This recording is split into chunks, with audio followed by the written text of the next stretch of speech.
Hello, good evening, everybody. It is a Thursday night.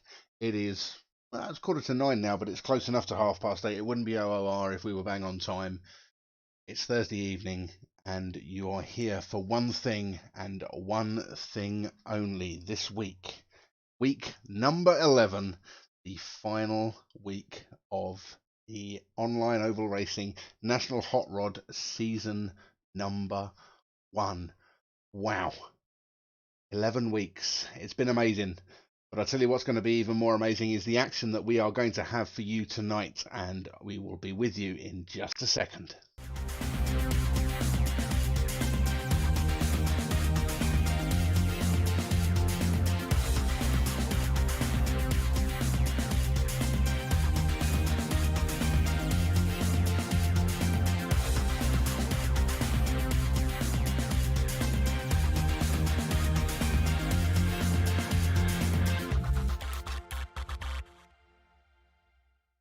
So, as we said, we are here. It is week number 11, and we are live to you this very evening from a virtual Hennesford Hills. Wow, week 11. Who would have thought that we would have got this far, ladies and gentlemen? And I tell you what, I definitely wouldn't have got this far if it hadn't been for my two partners in crime who are joining me in my virtual social distancing commentary box, Sarah Austin and Dom Brock. Hello to you both. Good evening, Gavlar. Are you munching your tea tonight, or have you finished your tea tonight? I've wolfed down my tea tonight, so hopefully we're good, and you shouldn't catch me off guard with trying to stuff my dinner down my throat at the very last minute. Although it was another last minute one this evening. Fantastic. Well, we are there. We are nearly ready. Exciting times. Obviously, our second trip to Hednesford Hills of the season. So looking forward to people perhaps having more knowledge on this track, as it would be their second time there. Although there have been some new races introduced since we were last there quite early on in the season. I actually did. I'm going to jump in. Sorry, Don, I'm going to jump in. No, it's good. Go for it. I had a bit of a self-indulgent moment earlier on as I was driving to work. I did actually put on over the sound system in the car. I did actually put on our footage that we had from last time we came to Hennesford. I'll tell you what, actually, some of the races, if it's anything like what we had there last time, we're going to be in for an interesting one. We hope so. Hednesford was last seen in the third round of the series, and it was very much, I think it was one of the first real races where we had proper close action. The first 2 weeks was very much a case of some people getting their eye in.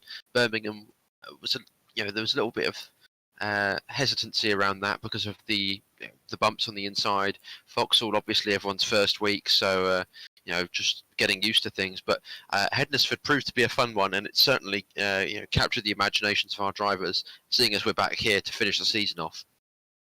You say about close ones, and actually it's strange that you should mention that. Hennesford was the place that we saw kind of the result that we then used as a bit of a yardstick for everything else at that point afterwards.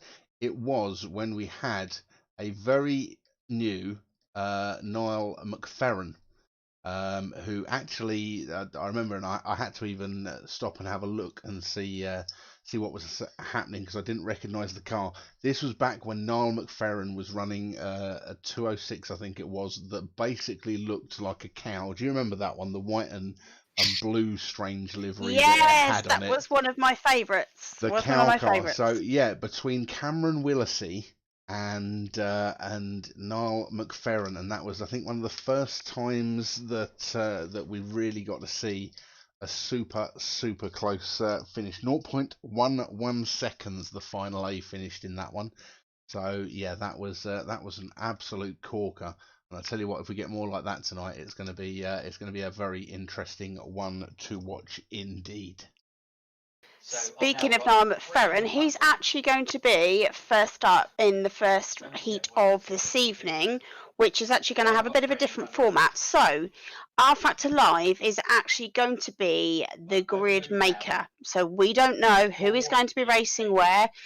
There are names that have been drawn out of the hat based on their positions from the earlier rounds in the season, and basically R Factor Live has mixed the whole bunch up and has thrown them all into a grid. So we know who the drivers will be on that grid, but we don't know which order. So Dom, shall I let you take us through Heat 1's riders? I'm going to keep saying riders because you know it and you love me saying riders. So yeah, the first heat, again, we don't know who's going to be starting where, but we've got the list of drivers, as Sarah says. So we know that Jones Racing 4 will be with us. We know that Sean Jacklin will be there, Lucas Hopster, David Ryan in the 30, Ashley Shaw in the 32, Yannick Kalansky, Ben Keneally, Shane 288, Lewis Pine in the 332, Forks 362, Rapid Roy Anderson is going to be there too, Johnny Hammond, Aaron McGrath, Dom Freeman, who I was able to catch up with at the Ipswich practice day. Good to finally meet some of the guys who have been racing in this league. QE Junior, Finley Q, Adam Cochran 434 also there, Nathan Houghton, Adam Turner in the 447, Owen Burke in the 656, and Ronan O'Brien in the 715 car. So some top racers all featuring in this first heat. We're doing without our usual track graphics. It's very much going to be a kind of well, it's going to be as much a surprise for us up here in the commentary box as it is going to be for all you guys at home watching. It can be a real firecracker, this one. I think we're just going to have to wait and see what happens. I'm looking forward to it, and I'm sure all of you at home are as well. So we can see. Have you spotted the front row of the grid? That is stellar. The top two in the points. So we had the points champion on the outside in Niall McFerrin, and the runner-up Adam Cochran. They're locking out the front row. That couldn't be better. And off they go. Yeah, Niall McFerrin was a late booking for this one due to work commitments, but he's managed to get in, and yeah, this is going to be a great race, isn't it? Niall McFerrin has got the whole shot. He is leading Adam Cochran with Ben Keneally behind in third place, but there's not much between them in these first opening laps. As Sarah rightly said, Niall McFerrin has managed to pick up already the points championship for the first season of OOR, as I'm sure many of you guys would have been expecting anyway with the results that he's putting in. And yeah, it's going to be an interesting one tonight. Out in front, he's not really pulling a huge distance on Adam Cochran, so as fast as we know Niall is, I tell you what, some of the other guys who are going to be right up there in the points are no slouches either. Yeah, good hold of position so far for guys like Keneally. Adam Turner in the 447 car, I think he might have come up. I didn't see him on that second row when we were at the start, but yeah, the field's starting to space out quite a bit. The guys at the front stretching their legs.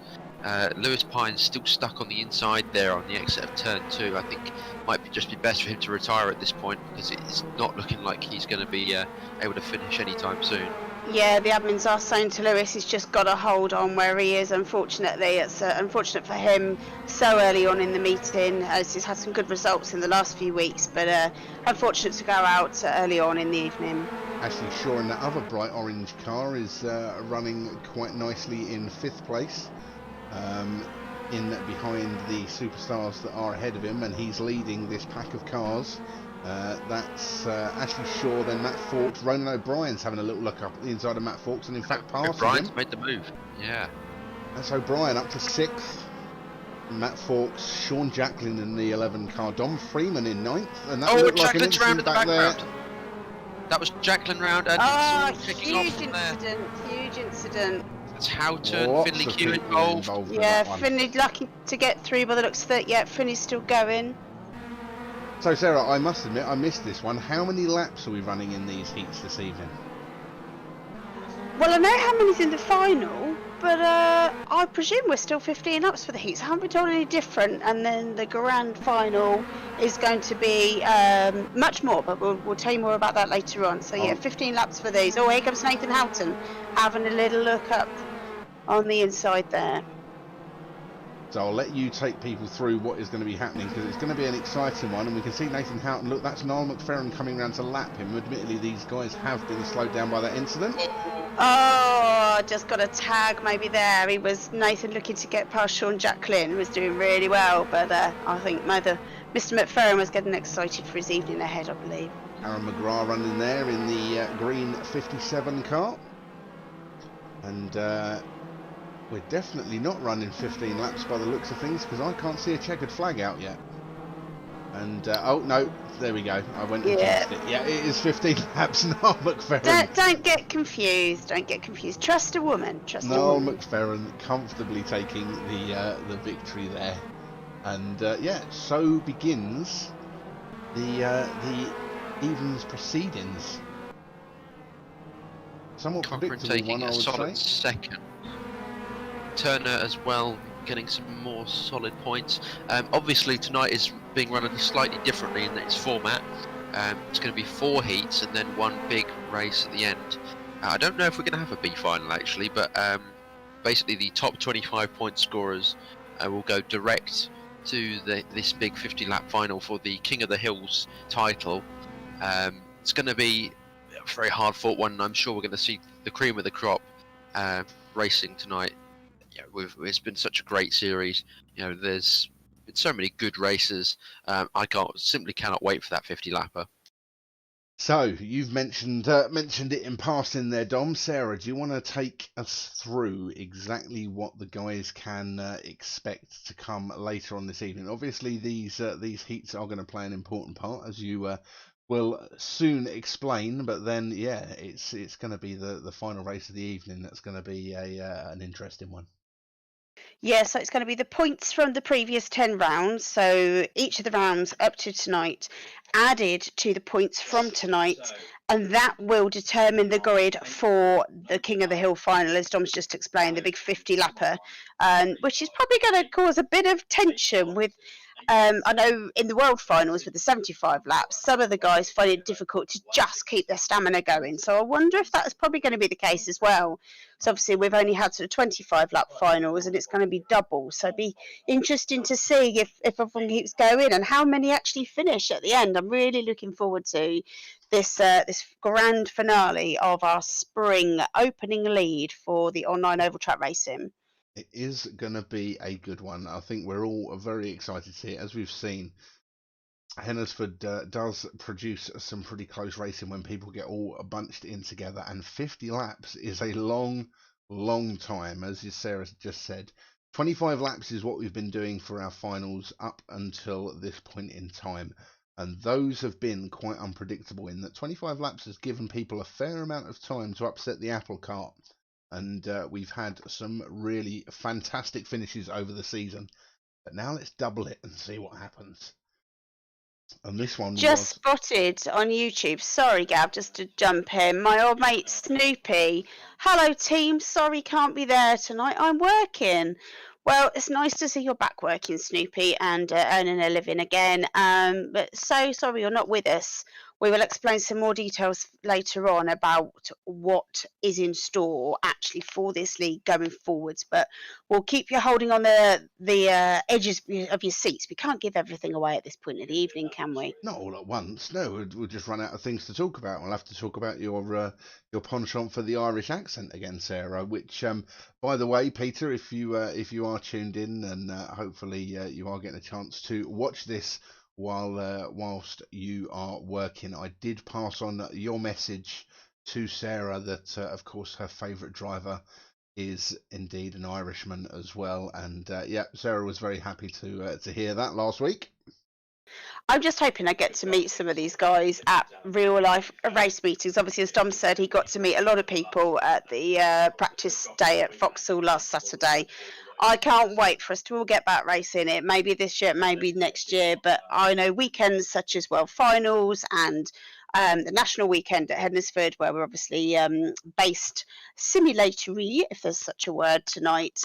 Looking forward to meeting some of you guys, hopefully in the future. I'm going to make sure Dom and the Speedworth team have a camera present when you meet young Ben Keneally for the first time, just to see the colour scarlet that you go when you eventually meet him. I'm not going to wear pink or red on that day, whenever it might be. I did discover how old he was last week, and yeah, I could certainly be his mum. Definitely, I could be his mum. I think we all worked out there. So yes, so, nice young lad, we'll say. Talking to the YouTubes, we've also got a lot of people chiming in on the Facebook. As always, it's brilliant to have your support, ladies and gents. Helmut Lahman saying hello. Hello, Helmut. Hope you are enjoying the show. Martin Mighties saying hello, everyone from South Africa. And hopefully we've got some of our South African contingent in and racing with us tonight. It's been fantastic seeing the support that's coming through from there. And then we have someone who I don't think we've had a single race where she hasn't been in and supporting and being hugely active in the comments on Facebook. Dorothy McGrath. Dorothy, a very good evening to you, and evening to everyone else who might be watching this evening's events with you. And thank you so much for your support that you've shown throughout this entire season. I know Dom and Sarah would definitely echo my sentiments there, in that it's been fantastic having your comments week in, week out, just to keep us going. Absolutely. The comments that come through from our followers are equally as important as the races, because obviously you are the spectators, you are the fans, you are the people that keep it all going, keep the excitement going, and obviously you've been following throughout these past 11 weeks. So it's been great. And to be honest, we had the odd few messages on the first couple of weeks, but now look how many messages we get. I can see Hazel Cochrane, good luck to Adam, presuming there's a relationship there. Ray Wood saying hello Bob, presumably to Bob Ellis, who's further up. Valley Fernandez saying good evening, and who else we got? Debbie Weaver also down there saying hello to everybody. So lovely to see you all involved. Kerry Q, yes, anything happening 50 laps. Kerry, you and I both know how nerve-wracking the 75 lappers are that we watch at Foxhall and Hednesford each year. So, 50 laps simulated. You've got double trouble. You've got Finley and Jason if they both make it to the King of the Hill. So I hope you've got a nice big cup of tea in front of you ladies there. Ben By is also saying, Ben are also watching from South Africa. A very big welcome to you as well. So, I mean, speaking of the South Africans, you look at who we've had over the course, and this was another part of my my bit of self-indulgence that I had whilst watching things earlier on.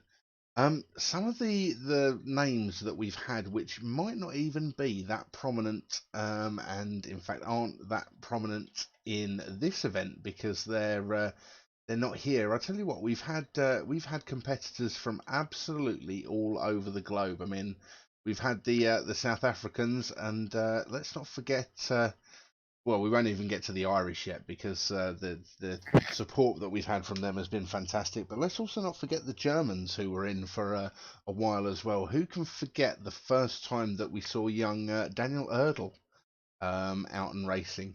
And obviously, you know, as his real life commitments have taken over, we've not seen him racing anymore. But I tell you what, there's definitely some names where if we'd managed to pack together all of the people that we've had, and some of the fantastic finishes we've had across the season, it would make for a really fantastic race. Not that I'm trying to take anything at all away from the guys who are in at the moment. And the Dutch helmet, sorry, yes, indeed. I was just going to say, don't forget the Dutch. Shall we see who's going to be in Heat 2? I can see the guys are just forming up on the grid now. Are we ready for definitely. Heat 2?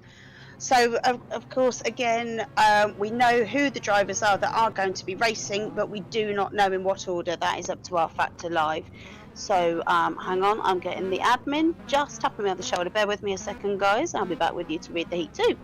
Put it this way, we'll chip in with who we can see on screen, and I'll try and scroll through who we have on screen at the moment.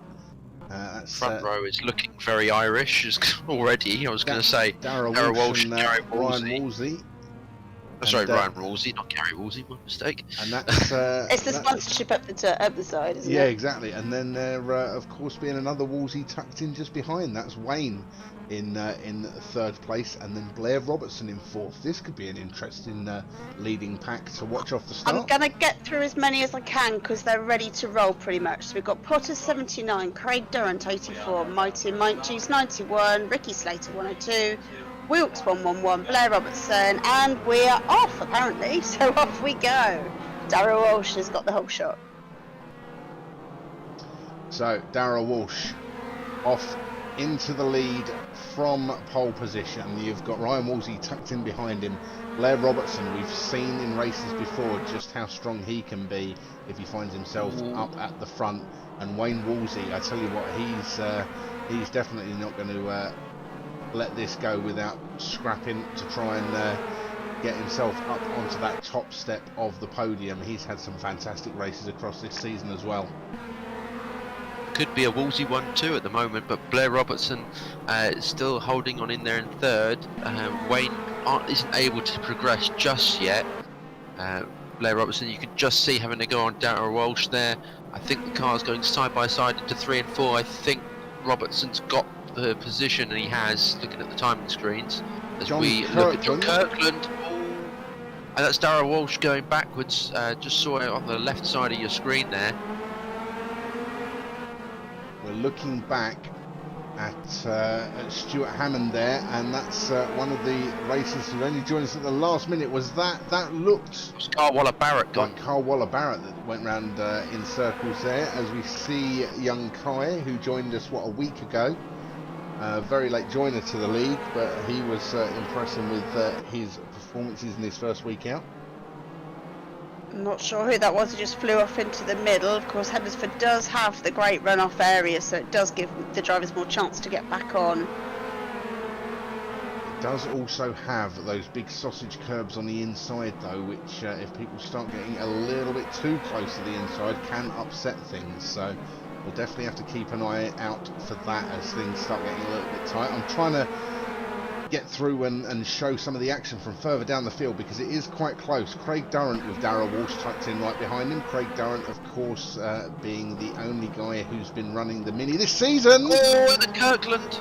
That's Kirkland across the track. Kirkland round. Johnny McCoy on the inside, although it looks like he's managed to gather that together and rejoin. Martin Mighties there with Carl Waller-Barrett tucked up behind him. 12 laps of the 15 gone. And it is a Wolsey 1-2 at the moment, looking at the front. Ryan Wolsey leading from Wayne, Blair Robertson in third.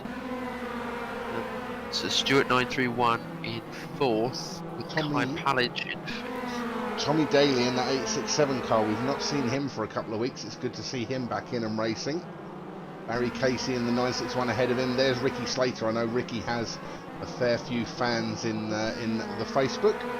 Ricky Slater running in 7th place at the moment. Darragh Walsh has managed to work his way past him, although Ricky Slater is not letting that one slide without a fight. Darragh Walsh has made a decent recovery after that early spin, but Slater is going to be putting him under a lot of pressure. He was one of the top guys in the point scoring, and as we come round, it's the Wolseys who are going to take victory. Ryan from Wayne, Blair Robertson coming across the line in third. Just looking at the rest of the pack coming across the line. Martin Menchie's there, just grazing the wall, as he comes out of the last turn, and just seeing the rest of them all come round to complete the distance. Kudos for predicting that one as a Wolsey 1-2. You I was just thinking the same actually. Said that one from the outset that we had the possibility for that. Oh, there we go. Look, Ryan's. It's just going to showcase. Yeah. He is facing the wrong way on the winner's podium, but hey, he's up there. He's just waiting for his trophy and going round. Should we play the music? Do, do, do, do, do, do, do, do. That's regularly sung in our house. Our little boy has got cars everywhere and even a pretend Vauxhall track, as Sean Taylor's little boy has also got. So we do lots of races and we have the winner's trophy going round, which is a Lego man with the Lego trophy. And the winner's music usually gets sung by Mummy, if not our 5-year-old. I was thinking you've done us well there, Sarah, by just humming that one yourself. That's saving us from any copyright strikes. So there we go. Yeah, probably everyone will say it sounded nothing like. So heat number 2. So that was a Wolsey whitewash at the front of the grid, and there's been some pretty close racing across the board.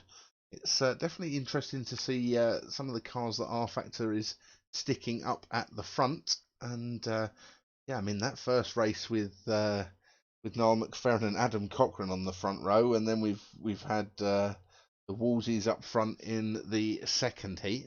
Interesting to see what it comes up with in the third one. As Sarah said before, we have got absolutely nothing whatsoever to do with where all of the drivers start the races in the heats this evening. It is literally chosen by the game. They all load in, and then the admins basically choose race, and wherever they are placed is wherever they start. So it's going to mix things up. There's no grades and no putting some of the quickest guys at the back. So it's going to be an interesting one to see who can come through. And as Sarah and Dom have both said, our big King of the Hill final, 50 laps, being decided by all of the points that the guys have managed to pick up over the previous 10 weeks, then also the points that they managed to pick up tonight. So it's going to be an interesting one. I need some more explanation from Donald Rosier. Who's he telling don't give up the day job? There's lots of laughing smileys going on there, Donald. Who are you referring to? Have I missed something further up, maybe? Either that, or it could possibly be humming, maybe. Oh, right, yes, yeah. Yeah, okay. Just gonna throw that one out there. That could possibly be. No, that's fine. I answer phone at a doctor's surgery for a living, so it's all right. I won't be singing down the phone to my patients. I was going to start singing the hold music. I was going to say they don't need hold music now. They just have Sarah humming along to them. I just chat anyway, and most of the patients just go, anyway, I won't keep you up any longer, as they try desperately to get off the phone from me. I'd like to see a doctor, please. No chance. We have coronavirus. So, Dorothy's in again. Good luck, Aaron. Owen, Ted, Adam, and Tommy Daly with lots of Irish flag and a cheeky little shamrock in there. Yep, Ray Woods clarifying. Yep, referring to your humming. I've just put a laughing face on there. I think people secretly quite like it, to be honest. And helmet with Jordan Vowinkle. Okay, Dom, I need you to take us through the Heat 3 runners, because the guys are getting on track now, please. Cool. So the guys who are going to be racing in the third heat tonight. So a few we've already seen already. Rapid Roy 36, Johnny Hammond, Aaron McGrath, Dom Freeman, Finlay Q, Adam Cochrane, Nathan Houghton, Adam Turner in the 447, Owen Burke, Ronan O'Brien, Darren Potter in the 79, Craig Darrant in the 84, Martin Menchie's in that Pro T Corsa, Ricky Slater in the 102, Wilkes 111, who we're going to be having as for an interview later on, Blair Robertson in the 835, John Kirkland in the 844, Ted McGrath, he's had some good races of late, BDR 867, the name eludes me at this moment in time. Kai Palage as well, also going to be on the grid. This will be an interesting one. I'm just going to bring up the main screen quickly and show you what's happening right now because R Factor did. Well, you can see who it put at the front of the grid, and they've actually decided amongst themselves whether or not Niall has had any input into this. But Niall has pulled over to let the other guys go past because it had placed Niall McFerrin at the front of the grid once again. So bless him. What a sportsman. Now right down in the mix, and it actually looks so who's that I saw that was running ahead? So there's Rapid Roy there. Martin Munchies is in there as well. No SA15, I haven't seen it as yet, so still waiting to see whether or not he makes it out into any of the heats, but I haven't seen any of Jason Loosemore as yet. Gav, is that your car pole to That's the podium? my car that is parked on the podium, and it's my only chance that I'm going to get to do so for this season. So I thought, you know what, I'm going to park it there just for comedy's I'm sake. waiting for one of the race winners to just nudge it off just at the end of the race. There we go. Look, just to prove. Oh, I thought you Couldn't afford the thought it bill. had just drifted. I thought it had just drifted all by itself. You had me fooled. So I've got some input from the admins. Apparently, Niall McFerrin wasn't being the big sportsman that we thought. He was actually told, I'm not sure who by, whether it was the admins, that he got to go to the back. So Adam Turner in that 447 car now starting at the front. We've got John Kirkland just to the outside of him in that very nice looking gold 844 car. And then Ted McGrath and Ronan O'Brien. Ronan O'Brien can pick up some good points from starting this high up on the grid. It'll be interesting to see what he can manage to do. I still want to call Kirkland Billy Bonner. I just every week I have to retune my brain not to say Billy Bonner, even though it's politely got John Kirkland right across the nameplate. So let's ride on board with who are we riding on board with? Ted McGrath. We ride on the bumper. Well, they're off, there. so that's going to be a starting with Ted McGrath. Oh, John Kirkland just swooped straight across the front. Yeah, that was a swift exit stage right. So we find ourselves looking at the back of Ronan O'Brien, our second place car, with Adam Turner in front, getting a little bit sideways there. And in fact, Ted McGrath having a little look up the inside of Ronan O'Brien, who went wide, I think, to try and avoid getting into the back of Adam Turner. It's all gone wrong. Oh dear. Over and over we go. We've got a huge amount of cars going into turn one, and there's Freeman involved. Slater's been hit, and Kirkland, of course. So that's a few casualties. Adam Turner now running away with the lead with Ronan O'Brien. Finley Q managed to make it through, and then Yeah, I was just Fourth about to place say for as it Farron. happened that Finley was literally right up the back of him, and then he's up third, although he's now back to fourth. Niall McFerrin is up to third already. This guy's just a legend, isn't he? Adam Cochrane also making up progress. I can see he's up to sixth. Just looking a little bit further down, Kai Palagas, I think, got caught up in that drama because he started this race in sixth, and he's now down to 10th. So I expect to see him making up trying to make up some ground again. Very slidey with the car we're on board with, just sort of drifting round the turn. Ricky Slater we're riding on board with, and that's Dom Freeman up the inside of him there. Dom's been absolutely loving doing the online racing. I know hasn't yet been in a race car in earnest in real life, but has been really enjoying this. Yeah, he was mechanicking for one of the Superstock teams at the weekend. Had a good catch up with him, finally finding out what it's like and what sort of plans he's got going forward. I think he's more than happy to do more racing with us, which I'd be very excited to see if so. So let's move on to the back of our top 10. We're lap 11 now of lap 15. Here is our Rapid Roy, Mr. Roy Anderson.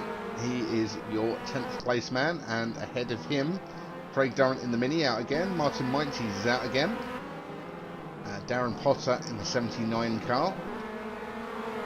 And there is young Finley Q down to 5th place. He's been passed, I'd say, not surprisingly, by this gentleman here, Adam Cochrane, and also by this man here, Niall McFerrin, who is now chasing down Ronan O'Brien. Let's watch this one. Turner 447 is also now coming up on the back markers, so the admins are just telling the guys to keep out of the way and let the leaders come through. This could be an interesting one. Ronan O'Brien isn't exactly a slow driver, but I wouldn't quite put him in the same class as Niall McFerrin, who is going to look at going round the outside. That's amazing driving there as he just bolts off the corner, and Ronan O'Brien is still holding him firm. Ronan O'Brien cutting across the nose there as they come over the line to pick up 2nd place. He definitely shady move there. They've both been caught out though. McFerrin, has he got a puncture? In a big way. Big way as they came over the line. to. Ronan O'Brien, you saw the message at the bottom. He said, "Sorry, I'm not sure. I didn't know what happened." McFerrin seemed to back off relatively early in that corner. I think it was good, aggressive, hard racing, but I think we'll have to find out a little bit later whether there was any contact on their screens. A good win from Adam Turner, though. Again, Yeah, I was so busy watching the contact there, I missed the checkered flag. How stupid of me. Just wondering, why are the crowd all looking outwards instead of at the track? well, they're looking at us, I think, because we're obviously up, stood behind this camera, so they're checking you out, I think, Sarah. Especially that guy with the binoculars there in the middle. I won't tell you what I'm wearing because you wouldn't want to know. That's a completely different kind of show. We're not doing that kind of thing, so yeah. I know, nothing like that. Nothing like that. Move away from that quickly. Stan Roberts, Jason is the SA thing. I can assure you it's yes, nothing like that. running You just hear Jay in the background. There we There's go. my husband behind me. Chiming in, that's Mr. Jay Austin, who is obviously our master of ceremonies. You often only hear him in the background to Sarah, but he is marshalling everyone together and has done for I would say for the past 10 weeks. There was a couple of weeks where Mr. Tad's Gaming was taking up the ringmaster's position. They're both. Yeah, in I thought tonight. Jay was working this evening, so it was news to me when he was then cooking the tea when I got back from work. So yeah, we're just going to be waiting to see what happens. So that's heat 3 over and done with. We've got one more heat that we are going to be having this evening, and then we're going to leave it to the admins to tally up all of the points, both from the previous 10 meetings, and then they're also going to take into account where people have finished this evening. And then I would imagine Jay will be passing a hastily scribbled piece of paper over his shoulder to Sarah, so that we can know who we can expect to see taking part in this evening's King of the Hill race. 50 Okay, laps. that Jay's just informing all of Discord and everyone who's listening in tonight's meeting what he cooked us for tea. So they're all laughing amongst themselves now. Anyway, heat 4, so the final heat of the evening. We have Jones Racing 4. Don't know if it's Ollie, don't know if it's Carl. Anyway, Jones Racing 4 again, followed by Sean Jacqueline, Sean 11. We've then got David Ryan 30 and Ashley Shaw 32. Ben Keneally, 210, our Irishman and interviewee from last week, is followed up by Shane 288. Lewis Pine in 332 is then followed by Forks 362. Another Irishman, Johnny McCoy 148, is followed by fellow Irishman Dara Walsh 160. Carl Waller Barrett comes next in 162, followed by Neil Grattan 19. QE, Daddy Q, Jason Q 174 is then followed by Stuart 931. Here come the Woolsies again. Will they finish first and second like in the other heat? Wayne is second to Ryan Woolsey in the 940. Although, of course, we don't know where they will be starting on the grid. We wait to see what R Factor throws up at us. Alan Christie. It's all about the Irish, isn't it? Alan Christie 959.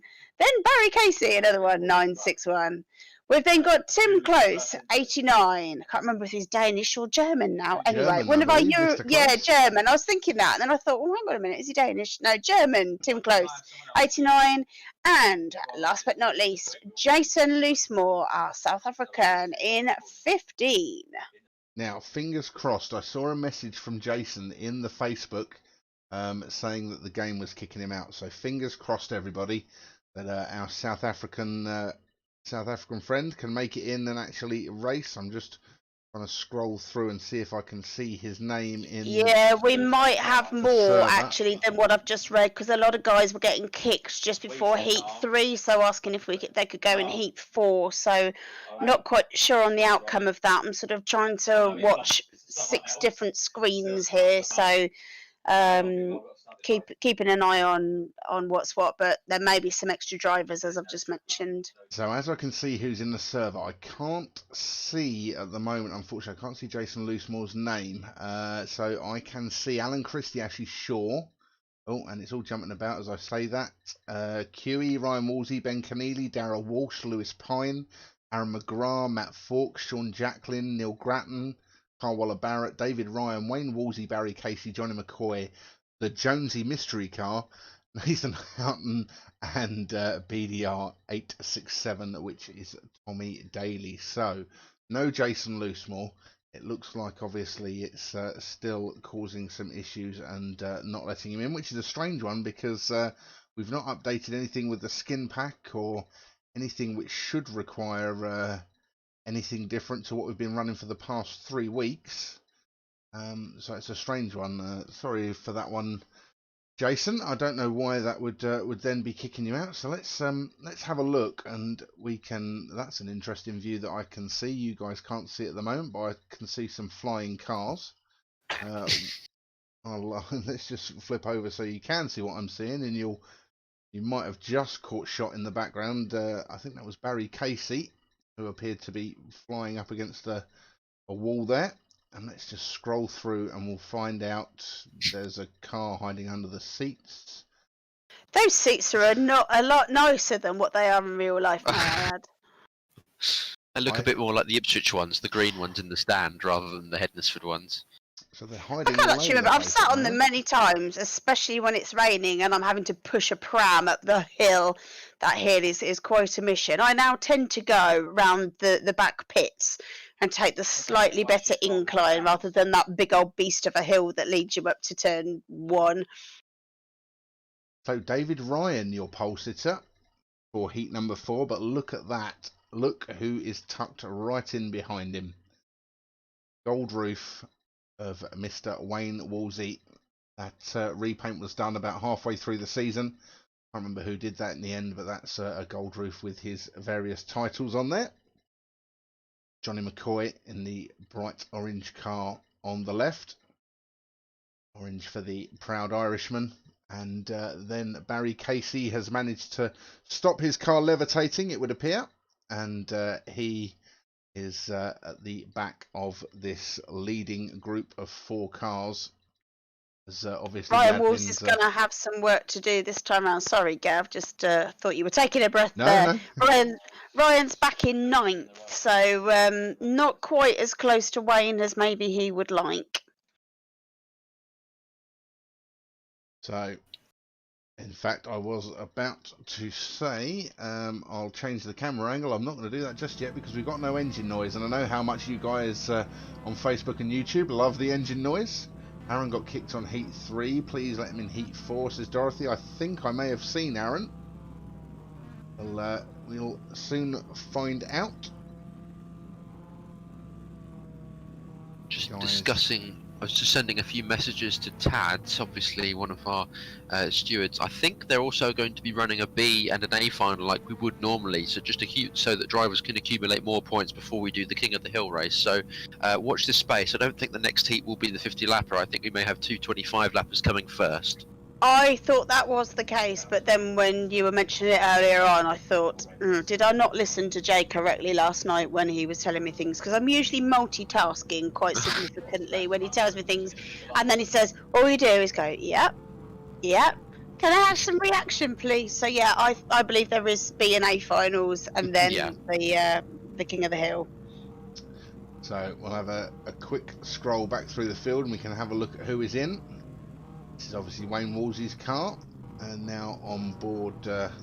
Let's look from the outside and we can see who we've got here. That's Ashley Shaw, Alan Christie, there's Daddy Q, Ben Keneally, and Ryan Wolsey. That looks like another race that. Oh no, that's Darrell Walsh. I apologise. That's not Adam Cochran. I was just about to say Adam Cochran's in another race.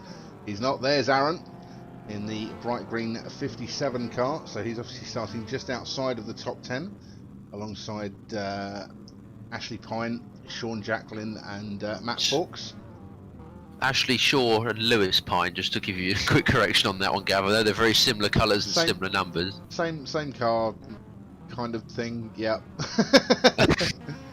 I But they are I believe they're pretty actually much cousins. identical in cars, and their only difference is an extra 3 in the number. So they are Yeah. doing it to particularly annoy us, I think, in this Barry season. It's a wonder we Casey haven't done it just- before. Barry Casey's just coming through. He found himself in the wrong group somehow, so the admins have just said, get back in where you're meant to be. So Mr. Woolsey's kindly moved over to let Barry Casey in.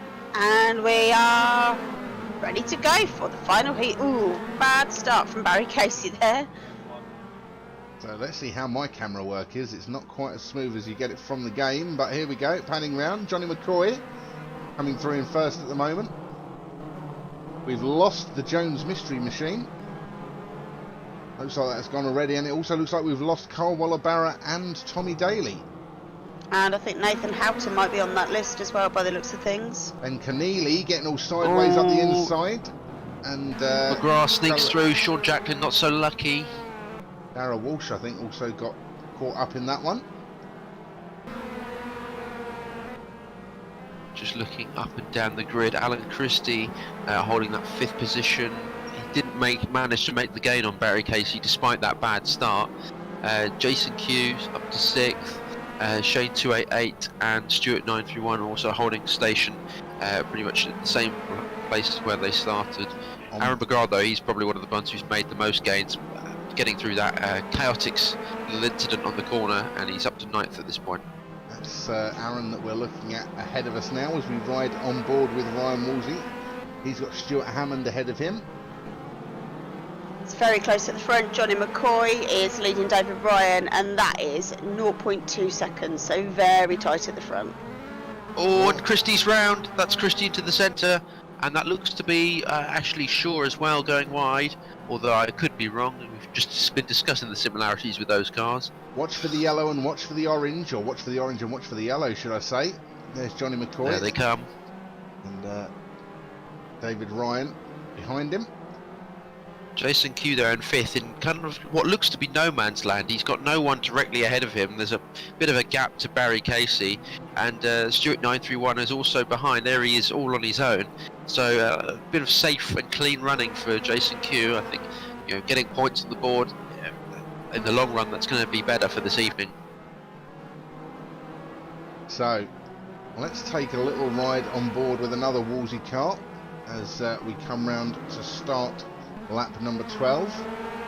Ride on board Wayne's front bumper, and you can see just how close that battle is between David Ryan and Johnny McCoy, although Wayne Woolsey looks like he's now going to take advantage of a little bit of a slide there. We've got and Ryan has now dropped back. I think that was Pine going to the centre, and Wayne Woolsey now looking at Johnny McCoy for the lead. Getting the exit on the corner, and I think he's going to attempt it into 1 and 2. Locking up on the front right. Just Wayne getting a... is out for blood tonight, that's for sure. And I tell you what, he's getting it. Through into first place there. Into the last lap. Has Last he couple of overcooked laps, into turn another one? He lock-up. has. Oh, he's overshot. And now he's got Barry Casey fighting up the inside, who makes it through. Johnny Checkered McCoy, flag comes down for McCoy. Barry Casey, Wayne Woolsey and David Ryan.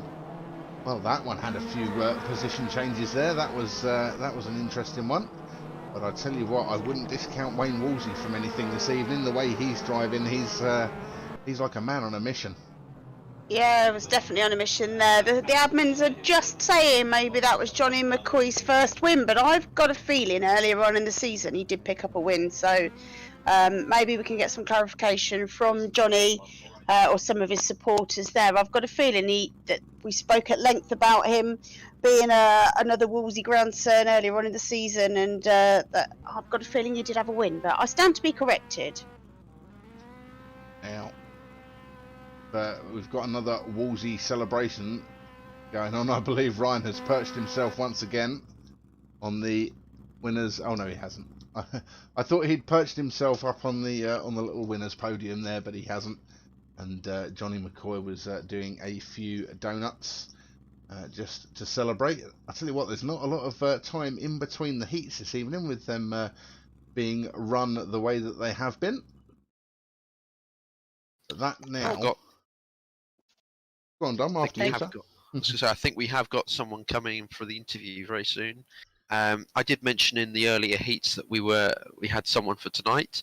A little bit last minute, I must admit on my part that this week has been so busy for me, what with all these health and safety forms and other such shows being recorded, that this is a bit of a spur of the moment interview, but good to have someone nonetheless. Coming on this evening, we've got Wilkes 111, one of our more prominent drivers who's been there since the start.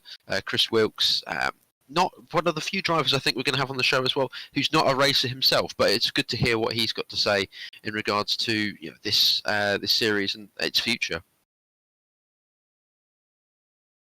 Just wait for Chris to head in. I can't remember whether or not Chris was in that last heat, but I know Tads will be shepherding him and just trying to make sure that... No is the answer to that. No, Wilkes, he was in the third heat, I think was the last time we saw Wilkes. He did heats 2 and 3. I was scrolling up and down because obviously some of the guys missed going into heat 3 as the server had kicked him, but I couldn't see him in the results just there. So yeah, no, just to confirm, Dom is right. He was in heat 3. So yeah, just having a look to see where he was in the title. I mean, we've had so many people taking part that it's always difficult to find out where people ended up. But I think Chris Wilkes, he was joint 32nd of all places to be with Johnny Hammond. So that did qualify him for this meeting this evening. It was going to be the top 40 drivers were invited back for this King of the Hill meeting, and he was joint 32nd with Johnny Hammond. So again, one of the drivers who has put in the time and has managed to qualify for this big finale event that we're running. I'm just waiting to see whether or not Tads is shepherding him at the moment in our waiting room. I believe he has just moved him very kindly over. So we should call it our green room, shouldn't we? Well, like they do on TV. Yeah. Our green room. I don't know if we've got as many good refreshments and that as they have in the green rooms in I don't know, Jonathan Ross and all the rest of it, where you see where they show it. Where they show the green rooms in the background, but we shall wait for Chris, who was briefly in with us and then disappeared again. Oh, hello. I don't know if it's right. Let's give it a go while it's still working. Right. Hello, Chris. Are you there? Yes. Lovely to hear you. I am here. What a night it's been. Brilliant. Right, good to have you on the show, and thank you for coming at such short notice. We were discussing about having you on for the Buxton round, but there was just so much, and so I basically do these interviews on a first come first serve basis, and I knew that you'd be here tonight, so I just sort of made my move for this evening. I was just mentioning to the guys before you got dropped in that you're probably one of the few drivers in the league who hasn't actually raced in real life. But I led to believe that you're a huge fan of the sport, especially going along to Hednesford Hills where we are this evening. Oh, I know. I mean, it's really good timing. Hednesford's almost became my local track growing up, despite being about 100 miles south of Manchester, where I was based. But like a lot of hot rod racing, like a lot of short circuit oval racing, it's passed down through the families and those family connections. I would say oval racing really was my football club, really, and Hednesford was the pilgrimage down from where we were in the north down south to see our Midland heroes. So from the 90s, it's been an annual pilgrimage to see the national weekend, and it's a huge tradition. So you mentioned family there. I think I can vouch for saying that quite a lot of the drivers and a lot of people get involved with short oval racing because of their families. Was there any sort of drivers in particular that enticed you into the sport as well and really got the adrenaline pumping when you saw them on the track? I know that the 90s produced some pretty successful names in regards to hot rod drivers. Well, speaking as just a sort of armchair fan or someone that sits on the West Bend on a bank holiday, from that point of view, when you're growing up and you're about 10, the first thing that catches your eye might be the bangers or the contact formulas. But as you mature and you start to appreciate the talent, and you certainly as you grow older and you think about cars and driving them yourself, you can really spot those that have genuine, exciting, exhilarating talent. In the last few years, I mean, I don't think you need to look further than Chris Head. Someone like that is, you can just see how they take those sharp inside lines, how they can get the turning angle, how they get on the power earlier, and you spot those small things even in those practice sessions before the meeting begins. So yeah, I'm really one of those fans that goes around the pits, gets there early, tries to view from different angles, really trying to get as much of a look as you can get. The access at Speedworth tracks and the oval racing generally, for the price, the access that you get to the drivers to see the cars up close, it's second to none. It's absolutely a brilliant experience. Yeah, it's definitely a very intimate sport. And just going off my recent experiences watching drivers at the practice sessions at Ipswich and Aldershot, you do really start to notice, how drivers are, and how finite changes can really change a car for the better or for the worse, and who is just able to very quickly pick up a good setup and go straight from there. I spoke with, when I met Jay, I spoke with him and Sean. I also spoke with some of the newer drivers out there who are still getting used to new cars. It really is a sport of talent, hot rods. I think certainly, even though you may call yourself an armchair fan, I think it's very easy to pick up who is quickest. I just want to say, so is there any sort of particular idol that you had within oval racing as a whole? Because you mentioned seeing hot rods and bangers. Was there any sort of particular drivers who caught your eye when you first started going? Well, I'm born in 1990, so I was there to see the real. It was the peak of the Peugeot 205 era. It was when Ricky Hunn was the man from the superstar grade, and he would scythe through the pack very easily. You also had the Jeff Simpsons and John Stewart and some really top guys coming through. And the English were very much on top during that era. And then as you got into the 2000s, the Irish began to really come with a real force, and their promotions have really done brilliantly in Northern Ireland in the last few years. And I've really enjoyed those visits from those Irish travellers, because they bring such huge atmosphere and great crowds, great sort of occasion and celebration to all of those big meetings, such as Speed Weekend, such as the National Weekend, where it makes for so much of a healthier rivalry and a competition. And I mean, I would say as well, seeing firsthand some of those real life hot rod racers, and even those that race other cars on those short circuit ovals, you talk about their ability to tune cars, their ability to be on top of all of the mechanical side underneath the car. It's been fascinating to see them in practice sessions, sharing their setups and different bits of feedback, and how they analyze different things. There's no secret to why a Niall McFerrin or Carl Waller-Barrett and those top guys are up there. It's because they do know what they're talking about, and it does translate into their basic car setup skills. Yeah, and I think it's definitely, you're right to say that the top drivers can always just simply find that sort of perfect setup, and I think that the same does apply very much in this league as well. Drivers very quickly trying to get used to setups on here. I don't know how much you may use the setup options within this game, but there is some versatility there. I feel like a complete fraud. I mean, I'm living the fantasy, really. I get to drive every Thursday with hot rod heroes, people that I would be delighted to see race live, and instead I get the experience of having the admins coach us through and being our stewards of the meeting, having that sort of first-hand experience of what it's like to be positioned on the grid, to look forward to the grids being announced earlier in the week, and having all of those different phases of what goes into a race meeting. And it's been a tremendous experience. And some of the drivers have been really good at sharing their tips, giving advice, sharing their setup information, for better or worse.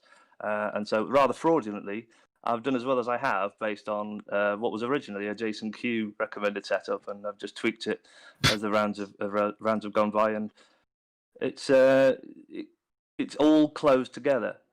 So everybody's on very similar pace, and the racing is as tight as it's ever been.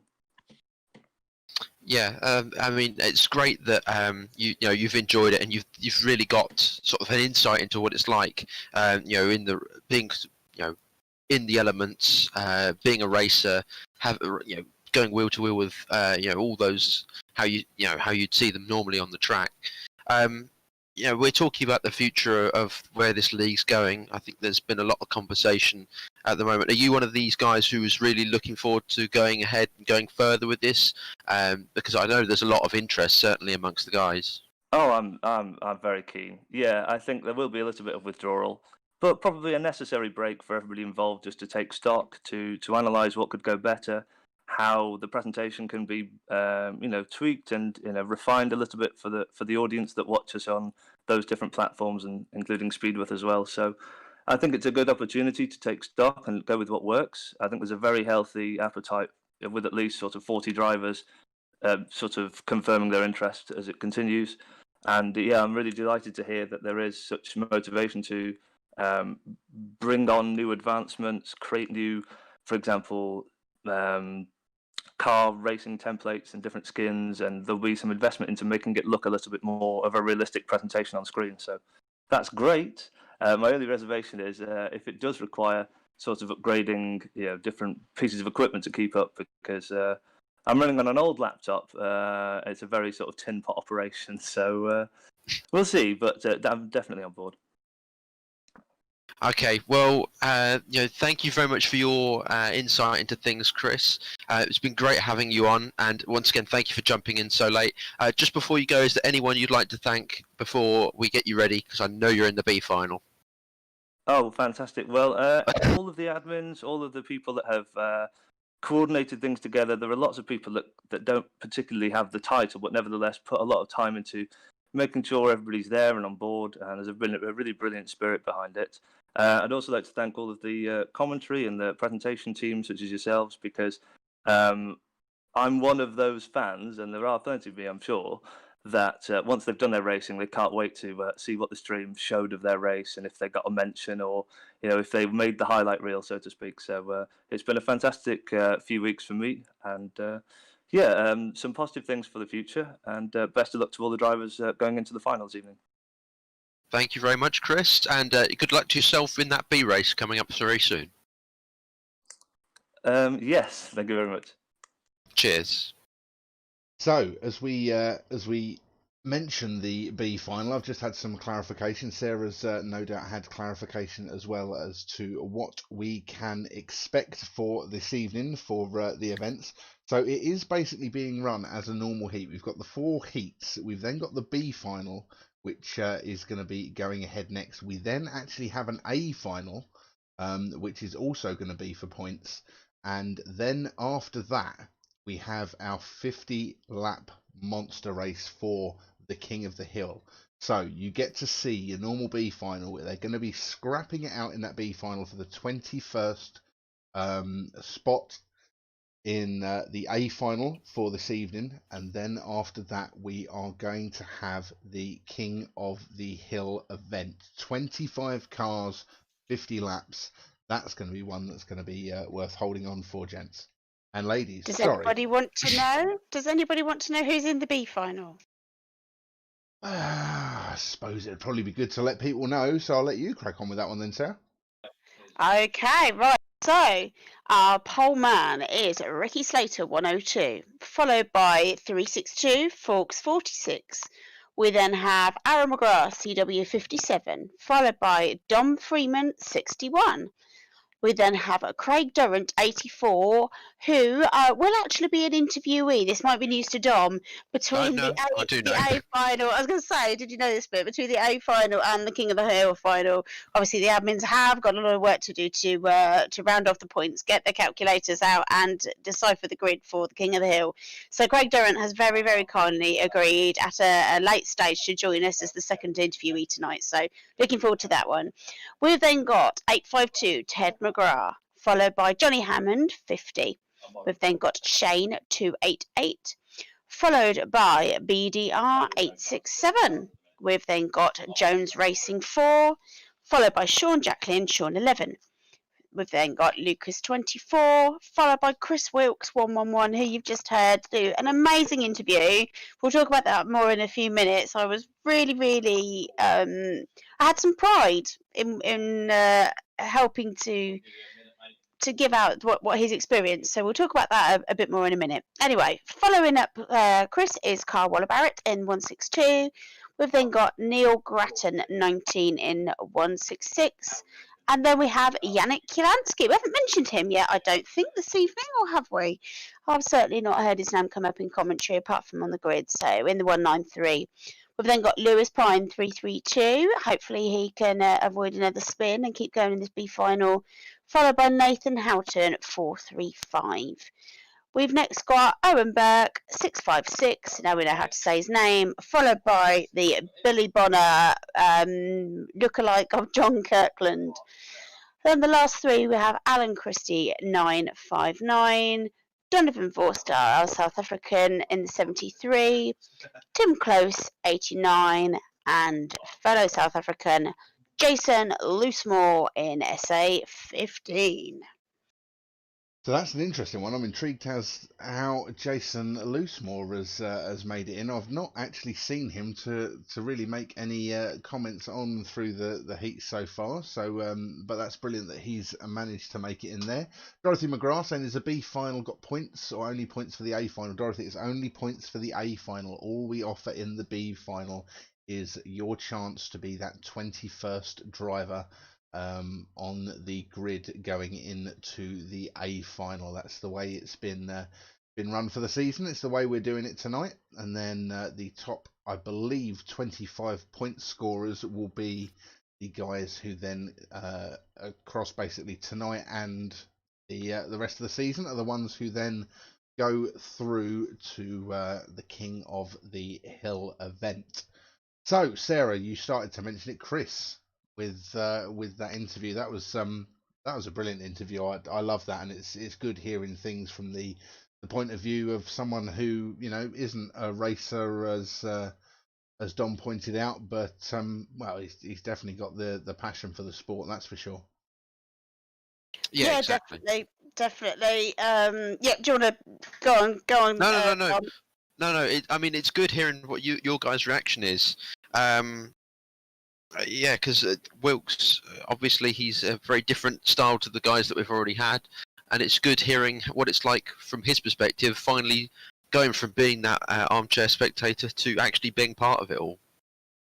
It was just the way that he described himself, racing against people that he looks up to and guys he watches and dreams of just kind of getting to meet, and then he's racing alongside them, and how things go through the week with the grids getting announced and just the excitement, and then watching it back afterwards. It was just hearing his enthusiasm, and he is, at the end of the day, a spectator and a supporter of oval racing. This is what we brought this in to do, to kind of bring together the racers with the supporters, with the simulating racers, to try and create like a family atmosphere. Is that a bit over the top?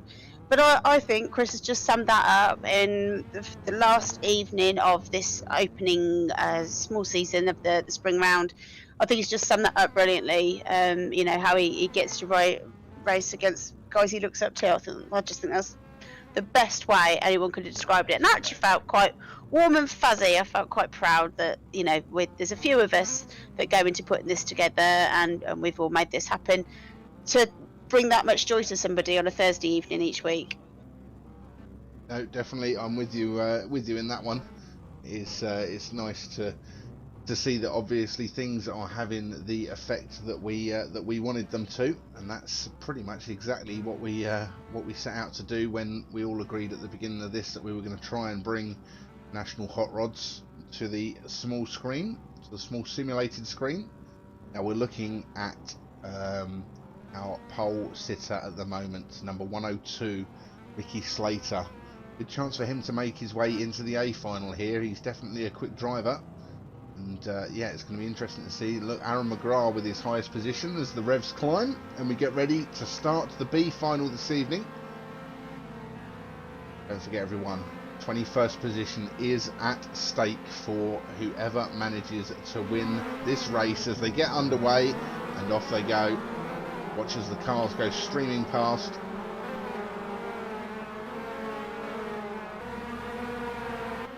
Commanding lead there already from Ricky.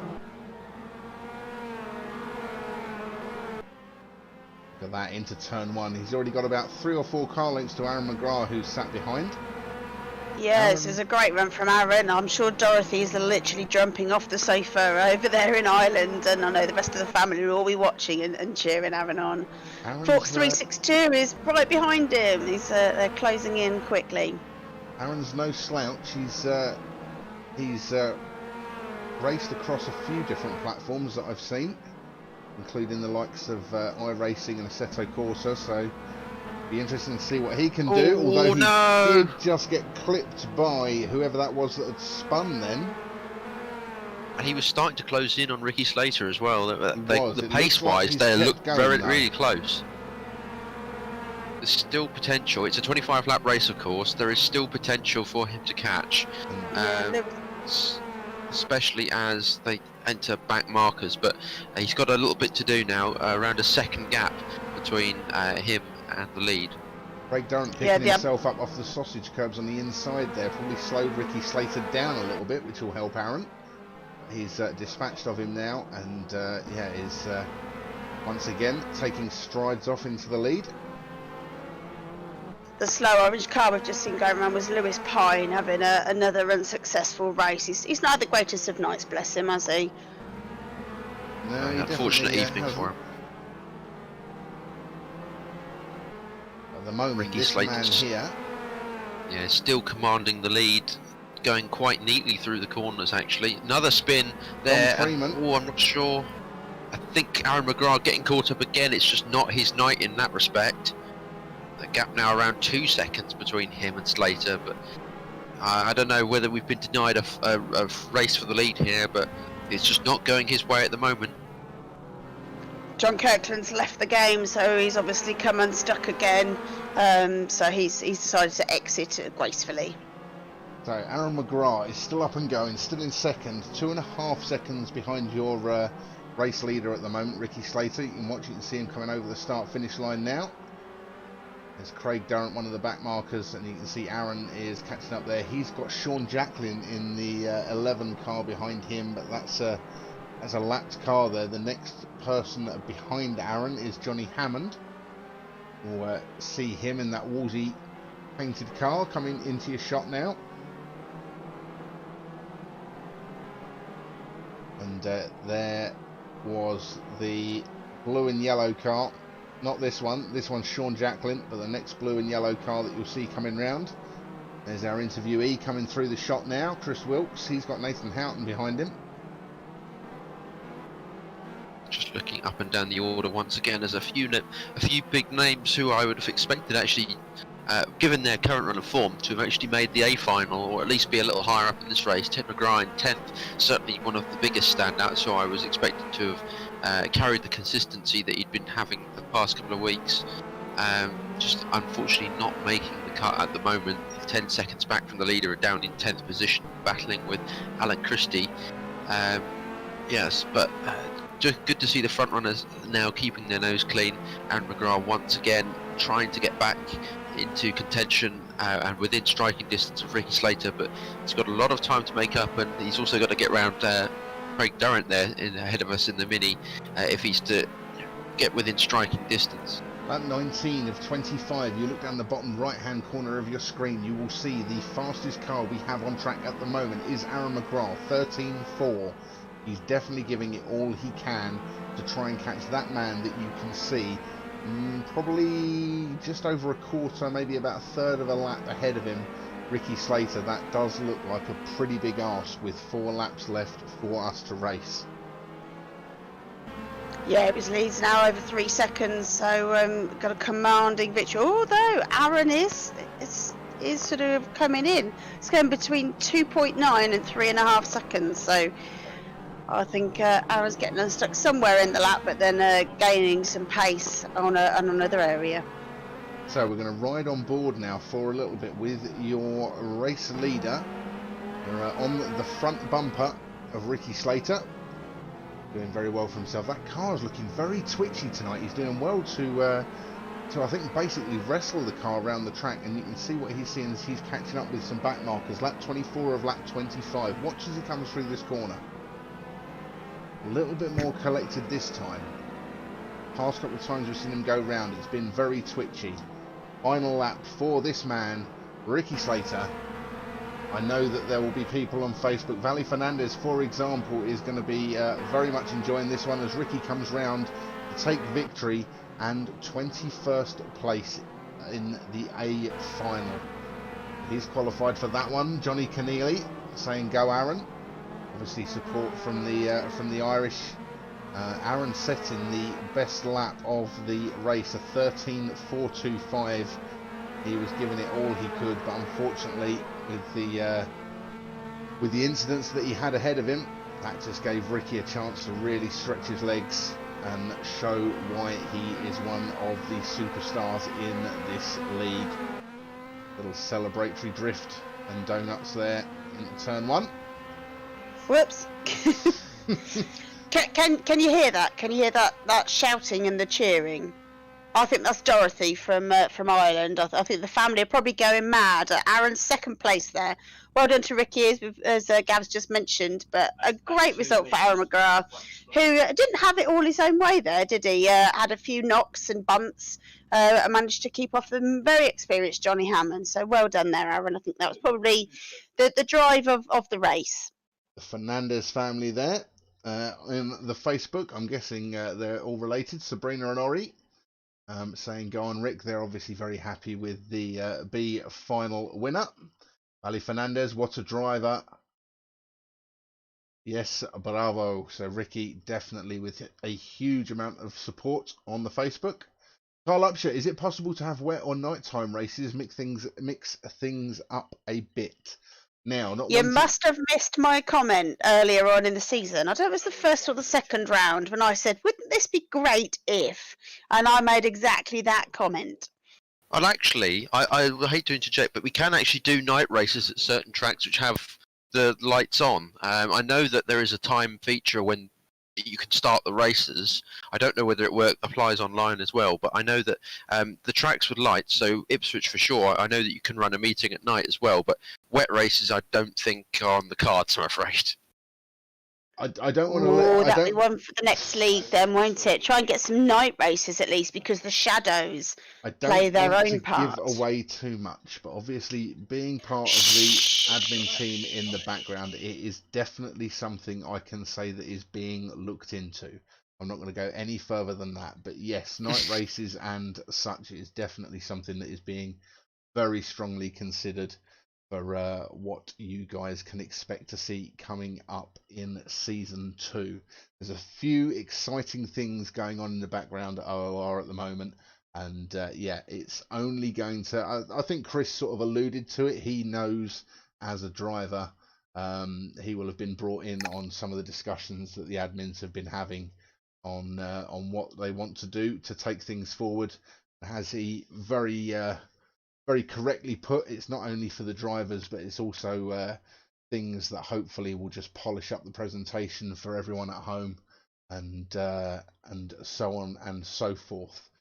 So I should probably bring up at this point that OOR, we will be having a break for a couple of weeks after this evening's event. We're not going to be going anywhere, don't you worry.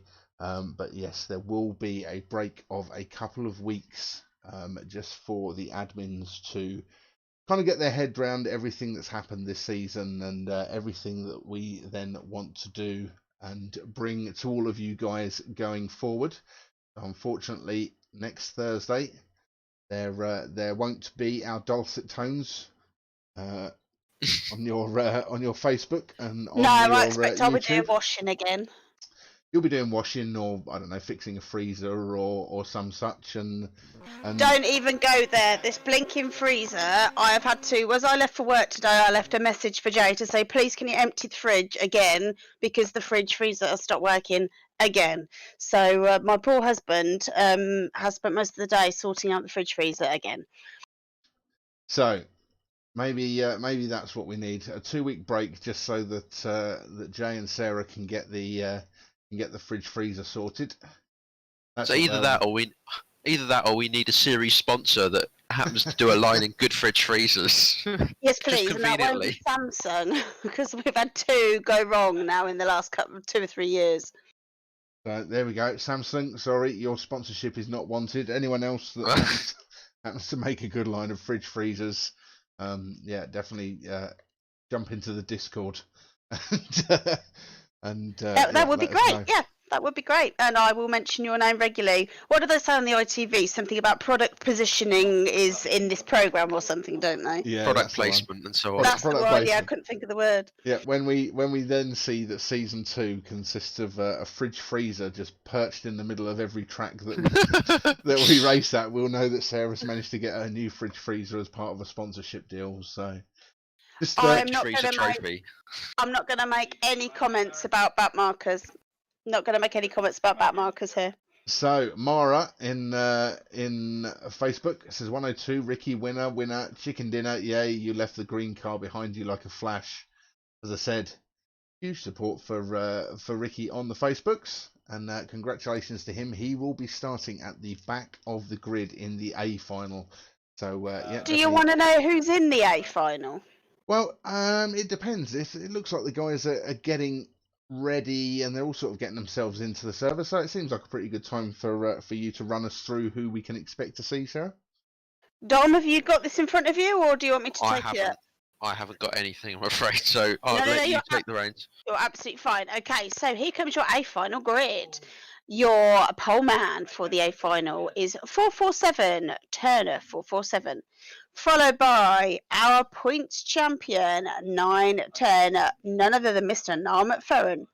We then have 950 Wayne Woolsey, who's had a very good evening this evening, followed by 434 Adam Cochran, who is the runner-up from the points. 715 Ronan O'Brien is followed up by the other Woolsey, 940 Ryan Woolsey this time. We then have 931 Stuart 931, followed by Barry Casey 961. Another Irishman, Mr. Johnny McCoy in the 148, is followed up by Scotsman Blair Robertson 835. We then have David Ryan 30, followed up by the first Q. This one being Finley Q, Kiwi Junior 74, who has outdone Daddy on the points tonight. So just saying, Kerry, what's the atmosphere like there right now? Just like to know what's going on in your household. We've then got Dara Walsh 160, followed up by 210 Ben Keneally, our young Irishman who we interviewed last week. We then have Ashley Shaw 32, followed by Papa Q, Jason 174. We've then got Kai Palish, 876, who had a great first run out last week and has also been doing some pretty good results tonight. Followed by Potter, 79. We've then got our Pizza Man, Rapid Roy, 36. Followed by Facebook commenter regular Martin Munchies, 91. And of course, we have the winner of the B final. Dom, here comes your drum roll, and you can announce this one. It will be Ricky Slater in the 102 car. Okay, I'm just going to post this on Facebook and YouTube so you guys can see who is where. Everybody, please, please, please feel free to chime in on Facebook, on Speedworth TV, on YouTube. The fact that Sarah seems to think that a drum roll sounds like blah, blah, blah, blah, blah, blah, blah. It's very much like her sound effects from earlier, but I can't fault her for the effort front. 10 out of Well, 10 if for I'd have effort. done it like on my folder in front of me, you wouldn't have heard it. So I thought it was best to try and improvise. Either that, or I could have just gone. Oh no, nobody can hear that. I forgot to press the button. See, it was either going to be that or blah, blah, blah, blah. I think, strangely enough, I think I actually do prefer the la la la la la that we had going on there. So, Rosen McFerrin, good luck for Niall McFerrin, number 910. I don't think luck is what Niall needs, to be perfectly honest. He's been absolutely dominant in what we've seen him so far. Guys, Can I let you into a secret, Gav? I'm not sure if you're familiar with Irish names, but that's Roisin. Thank you very much, Roisin. I do know that one because one of my best friends has got a little girl called Roisin, so I'm familiar with that one. As you can tell from Ewan, Owen, Ian, whatever it was that I came out with earlier on the season. Yeah. Yes, bless him, poor Owen Burke. Yes, yeah, Irish names. As much as I also, like you, enjoy the accent, Irish names are not my forte. So, there we go. But. Oh, actually, I'd probably better change so that everyone can see what I'm looking at, because otherwise I'm going to be watching this final and none of you are going to be able to see what's happening. So there we are, Niall McFerrin on the outside there, and inside is one Mr. Adam Turner. So I'm actually kind of thinking, let's ride on board and see just what it looks like. I wonder. I'm going to try something now. This might not work. Oh, it is working, kind of. It's kind of working. I've got a little sort of panned camera that I've managed to get here. I don't know how long this is going to work for, but we are going to try and watch from on board with Adam Turner as we drag race Niall McFerrin off the start. Look at that man go. I was going to say, are we about to watch the race already get one? But Turner's going to have put up a good fight, I'm sure. He's been one of the faster ones this evening. McFerrin does take the lead on that first lap, gets around the outside. Turner a little bit loose into turn one, and we've got cars coming through. It's Adam Cochran up the inside. So I think we've lost Jason Q and Ronan O'Brien. It looks like the server's kicked them. They are both distraught looking at the Discord messages. 434 car of Adam Cochran is not gone through yet. I was expecting the inside line to be particularly potent here, but I think the banking is working into Turner's favour, and he is carrying some momentum, sliding in though, and that's going to seal the deal for Cochran there. I don't think sliding in, unfortunately, was the best way to go about retaining that position, but as we see them go through, it's McFerrin from Cochran from Turner, and I think this is going to be a really hotly contested battle for the race win now. So other than some of the clipping, I was quite proud of us managing to get that camera angle there. I think that worked quite nicely and showed just how quick Niall McFerrin is off the start. Although look at this, Adam Cochran, he is not giving up without a fight. And look, Adam Turner still tucked right in there as well. This is going to be a three-way battle to the end, surely. I'm actually holding my breath right now because you've also now got Ronan O'Brien coming write off Ronan. And also, don't write off that white and blue car coming in from behind as well. That is Ryan Woolsey. And Murray Casey. Oh, six-way into the front row there. Now, Niall might be able to take a bit of advantage here. You've got Adam Turner and Adam Cochran behind, fighting for that second place. I tell you what, it's almost like they just want to put their little scrap aside and catch up with that man up front, Niall McFerrin. Bring him. Can we go in car, Gav? Can we go in car? Who would you like to go in car with? I'm thinking. Go Ronan O'Brien. Go Ronan O'Brien, please. I'm thinking. Here we go. Ronan O'Brien. In front of him, you can see that is Adam Cochran. In front of him is Adam Turner. In front of him is your race leader, Niall McFerrin. There is less, I would say, less than a quarter of a lap between them. And we are on lap 12. 13 laps left to go in this 25 lap race. What can these guys do? There's a bit of a gap now between Cochran and Turner in front. That might give Adam Turner a little bit of space to get his head down and try and get on the back of that 206 that has been so dominant all season. I think it is important that the guys at the front here, if they are wanting to stop McFerrin, they have to work together, and to a certain degree they have to respect each other's racing room and try and not trip each other up. Turner now putting in some good laps and is really turning some pace, but as you can see in the bottom right, McFerrin is still the fastest man on track with that 13.328. Your top 10 are covered by 6 seconds. That is how close this race is. Although it looks like the top 6, you know, you just never know. With these guys running so close, you just never know what could happen in the closing stages. Martin 19's getting a little bit wide further back down the field there. Oh, and O'Brien's looking to make a move on Cochrane there. Ryan Woolsey also getting involved. The lead is still with McFerrin, and he's got a lap car of Darragh Walsh in between him and Turner as well, so I didn't see that when that's in there past Darragh, but that's now sort of building a buffer and almost securing that lead, I would say. Yeah, it's now got a 1.5-second gap between McFerrin and Turner. Lap 18, starting lap 19 now of 25. There's McFerrin, there's Turner, there's Cochrane, there's O'Brien, there's Woolsey, there's Casey, there's the other Woolsey, there's Hammond. And they're now starting to go around too quick that I can't get everyone's name out in the time that they pass through the screen. And in fact, by the time I've even finished saying those names, Niall McFerrin is round for yet another lap, lap 20 now. Just think what this will be like over 50 laps. We'll be getting to this stage in the next race, and we won't even be halfway through. It's going to be spectacular. And let's hope it's as close as this as well. I was just thinking exactly the same, right as you said it, Dom. So here we go. Let's go through your top 10. McFerrin, there he is. Oh, Turner, Cochrane, O'Brien, Woolsey, Casey, Woolsey, Blair Robertson coming round now, David Ryan and Johnny McCoy.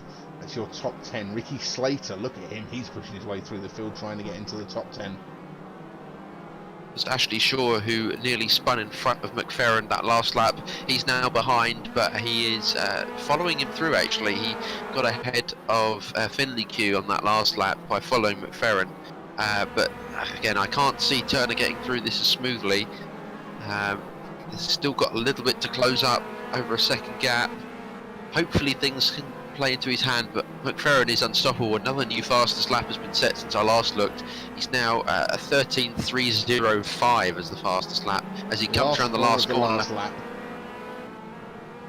And checkered flag goes down. A dominant race win in the end after clearing Turner at the first corner and he's spinning around. Oh, what a way! That for car control, that just kind of sums it up. Look, and he just keeps going. It just keeps going. Spins a 360, drifts around the corner. I tell you what, if still in the lead, I might like to point out. Even and here we go. They're going to try and clatter my car. Yeah, you're about to get booted. If you showcase in there on the winner's rostrum, I saw you up there through that race. Stay away from my car, McFerrin. Look at this. Another good race. And yeah, the celebration's going. Love that. A little bit of hot rod ballet there from Adam Cochrane and Niall McFerrin. I tell you what a fantastic race that was. At the beginning, there was literally nothing between them, but Niall McFerrin, that you cannot take away from this guy his car control. We saw it at the end, just mucking about, but yeah, he's definitely got whatever he is using to, whether he's using a wheel, whether he's using a controller, he has got it dialed right in to how he wants to race. And I tell you what, it is making him very difficult. In fact, I'd say nigh on impossible in the right situation to catch and pass. So anybody who knows Niall McFerrin, please, please, please get on his case. We would love to do an interview with him. I know he's not keen, as a lot of guys aren't, but wouldn't we just love to get inside the head of Mr. McFerrin just for a few minutes? Ray Woods has thought this was 50 laps. Ray, it was my fault, or our fault in the commentary team. What has just happened, that is not the King of the Hill event. That was your A final for this meeting. So this meeting consists of 4 heats, a B final and then an A final. Now all of those are for points. These points are then going to be added on to the points that have been accumulated over the 10 meetings that we've had previously.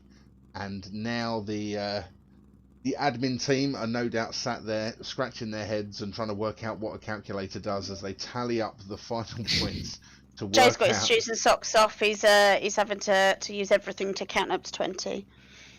Now Roisin, I said it right. I got it right. A little fist pump for myself there as I managed to not make complete fool of myself. For a There you go. second time. Niall is very keen to speak. We have contacted him in the past, or rather, Dom has contacted him. I can't take any credit for that. So yes. I was going to say, every time I've gone for interviews, I've actually put them in the general chat, and I think he's just not been one of the takers. So I'd be more than happy when we get the new season going. More than happy to have him on the first show as the points champion. He's been a great sport, and he's got absolutely impeccable car control, as you could see in that last heat. Wow. But as you rightfully pointed out, we've got someone else to speak with now, and that is Craig Durrant, our man in the Mini. Good evening, Craig. Hello, everybody. Hi, good to have you on. And another last-minute interview. Thank you for joining us. Unbeknownst to me, this was all planned through the admin team. But Yeah. I think it's good to have you on because you're one of the guys who's not only been very loyal, racing with us pretty much every week, to my knowledge at least, but you've also been someone who's helping behind the scenes as well. I'd be really interested to sort of hear from your perspective and give people at home a bit of behind the scenes information as to how each meeting is run and how difficult it is from your perspective, making sure that everyone's rounded up ready to go racing as they should. Well, I haven't actually had that much involvement in the running of the meets. It's more the background between the meets, really. So I can't really comment on that. I know that you jumped in, I think, in one of the weeks where Jay wasn't here, sorry. So I thought that maybe you'd have got a bit of an idea what was going on. But that's no issue. That's my bad there for reading a little bit too much into your role. But yeah, you've been a loyal follower, and rightfully, I've been able to shout you out quite easily each meeting because you're the only guy running that Mini with that beautiful rainbow on the back with the NHS thanks. Just quickly, what was your... was the Mini any particular reason on that one? Because taking by the fact that you're the only guy that runs it, I'm not sure it's one of the most competitive cars in the same way the Corrado hasn't been very popular this series. No, I don't know if there is much difference, but my wife drives a Mini. We've got a little Mini, so I like the look of it, so we went for it. I hadn't played this game beforehand, so I had no idea what state the cars were like and which one was faster, so that's why I went for that. Just to be different. Oh, okay. So interesting that you say you've never actually raced on R Factor before, because from over the weeks you've certainly picked it up pretty well, and I think you've actually managed to accumulate a few wins under your belt as well. How has this series sort of unfolded for you? And obviously it must have been a difficult start, but you definitely came into some good form in the previous weeks. Yeah, I've had a couple of good races and a lot of bad races, to be honest. And it's taught me a lot, to be honest. I don't know. I think before I started racing here, I was under the impression you had to be flat out all the time, and it's taught me a lot of racecraft. When to just let people past, when to take it easy, and when to push when the time's right. That's cool. So just a quick bit of information about yourself. What sort of got you into racing, and is short oval racing the only kind of motorsport you like, or is there a little bit more to it than that? Because I know that quite a lot of people here, they've come from the ovals, they're racers. They've got a few people like Chris Wilkes, who we've spoken to this evening, who is an armchair fan who's joined up. What was your involvement with short oval racing and hot rods before you joined up? So most of the actual road racers here will know my old man, John Durrant. He's the current scrutineer for National Hot Rods, and he does quite a bit of other stuff for Speedworth. He's raced ovals since way before I was born. I was brought up in it, Never actually been able to race myself for various reasons, but always wanted to. But this way I can. Yeah, it's a cool, accessible way, and certainly something that is, I think, it wasn't just for lockdown. I think this sport and this formula that we've created, and this community that we've brought together, I think it's very much something that we can continue to build and expand on, and that's certainly what we're looking to do with this second season. Yeah, you're right. I think sim racing as a whole has exploded before this lockdown and all what's happened currently. I'd only ever raced offline, against bots, and I enjoyed it, but racing with actual real people is just completely different.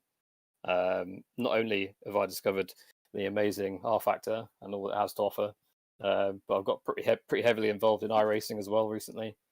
And we're looking forward this weekend to racing in the Spa 24 Hours. I was going to say, I think I heard some talk. I'm not sure if Jay and Gav also are doing that one. I think I heard them speak about it. I'm not sure. Gav might want to correct me if I'm wrong, but it was going to happen. It's not anymore, unfortunately, for various reasons. But yeah, that's definitely something that will be happening in the future. When it does, we'll make sure that we let all the other guys know. And in fact, knowing that there's now a few people who are starting to muck about with iRacing as well, you can possibly expect to see some of the online oval racing guys possibly joining and doing a little bit more on the endurance racing side. But anyway, I digress. So just quickly, I'm intrigued that you've picked up iRacing as well. That's probably regarded as one of the more hardcore sims out there, like Assetto Corsa. I've spoken with a few drivers over the weeks, asking them what sort of setup they have. You've raced mainly against AI. Have you invested in some wheels, pedals, and so on since then, or are you one of the guys who are running off controller as well? No.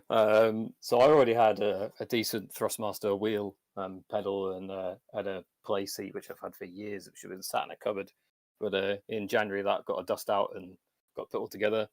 I was running on a really small widescreen monitor for most of the series, and then now I'm proper into it, and it's bitten me. I'm committed now, and I went and spent a lot of money on a big screen, which I'm so happy with. But it's expensive once you get into it. I mean, that could be the case with all kinds of things. I know that speaking with some of the guys recently, I know that the real life racing can get more expensive the higher up you go, and I suppose the more invested you are with this, it's good to see the guys putting in the effort and putting some financial backing behind it to sort of improve their game and improve their experience and really want to make them come back. Just looking ahead, are you one of the guys who is really excited for another season of this? I know there's been a lot of talk about what we can run next season and what sort of titles we can stack up. You got any opinions on that as well? Yeah, keen to keep going. This is brilliant. It's my Thursday night away from the family, just having a bit of fun, having a bit of racing. It gives my wife a bit of time to herself as well. She's probably downstairs, bottle of wine down already, but she enjoys that time off as well. So it's good to hear, and it's really nice, it must be said, to hear each and every person excited for more racing as well. It's not just a case of this is a short-term thing. I know that quite a lot of people do have their work commitments. Who knows what may unfold in the future in regards to numbers, but I'm glad to hear that there is still a good, healthy number of drivers who have committed to this and have made this their Thursday evening, as you rightfully say. And long may it continue on that front as well, be it on R Factor or be it on future things that we may be expanding on that front as well. Yeah.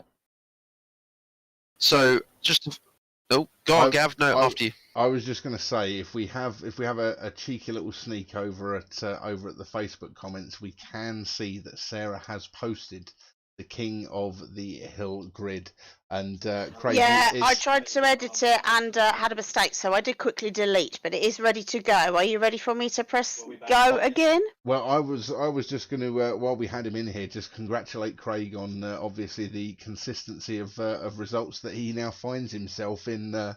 What hopefully will be a bit of a momentous race that we should have this evening. Yeah, this should be fun. I've done a short test this afternoon on 50 laps, and it was an achievement. But no, I'm glad that I knew I was on the cusp of that top 25.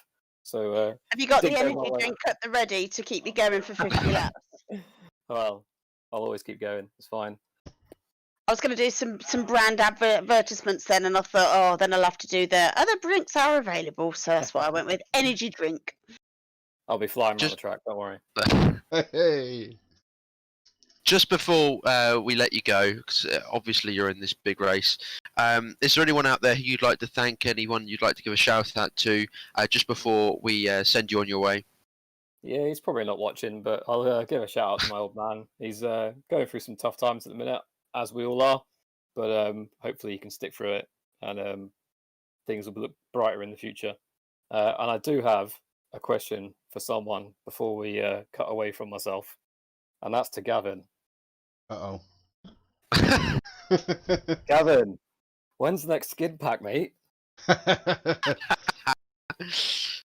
That's strictly secret, and obviously I think you're aware of what's happening with season 2. But yeah, we'll definitely one way or another, come season 2, there will be some nice shiny skins all going ahead, ready for everyone to come out racing with, so everyone can look forward to that one. I do look forward to it. Brilliant. So thank you very much for your time, just quickly, Craig, and best of luck in that big race. And fingers crossed you are able to put in a good run. I know that the guys at the front are going to be pretty racy, and it's going to be difficult to catch them. But fingers crossed you last the 50 laps and get a good result out of it. Cheers. Thank you very much. Thanks very much for your time as well. So, Craig Durrant, we've seen him out on track many times in that NHS sponsored, or the NHS supporting mini, should I say, rather than sponsored. And King of the Hill, 25 cars, 50 laps, Hennesford Hills, Sarah Austin, take it away. No pressure. I wasn't at all ready for that. I've just had it told to me by my husband that he did 24 cars on the grid. So I've got to remember to add Alan Christie on the end. So here we go. I'm going to quickly put this in Notepad because I didn't do it that way this time. Bear with me 2 seconds. Sure you don't want me to take it, Sarah, because you've very cleverly you've posted it on Facebook. I can see it right there. Do you know what? I shouldn't I? I should take this. You haven't actually done a grid rundown all series, I don't think. Go on, Gav. Go on. We'll let you do the grid. Go on. I have sorted it, but go on. The last time, the last time I did a grid, I think was when Sarah wasn't with us, so and that was sad times. But you know what? I'll take this for the King of the Hill. I'll try and put a little bit. That was another freezer nightmare on week 1, I believe. I'll try and put a little bit of drama and pizzazz onto it. So, the King of the Hill grid, as we've said, we have got 50 laps, 25 cars at Hennesford Hill this evening, and the guy who will be taking off from pole position is none other than our Quince Championship winner, Mr. Niall McFerrin, in the 9:10.206. Who on earth is going to be able to catch him? Well, quite possibly is the guy starting in second, Adam Cochrane, in that 434 car, and behind them in third, Ricky Slater 102. Behind or alongside Ricky is going to be Adam Turner in that 447 car. Wow. McFerrin, Cochrane, Slater, Turner for your top 4 cars. Then we've got Sean Jacklin. Then Ryan Wolsey. Aaron McGrath is in there as well. Stuart Hammond in that 931 car.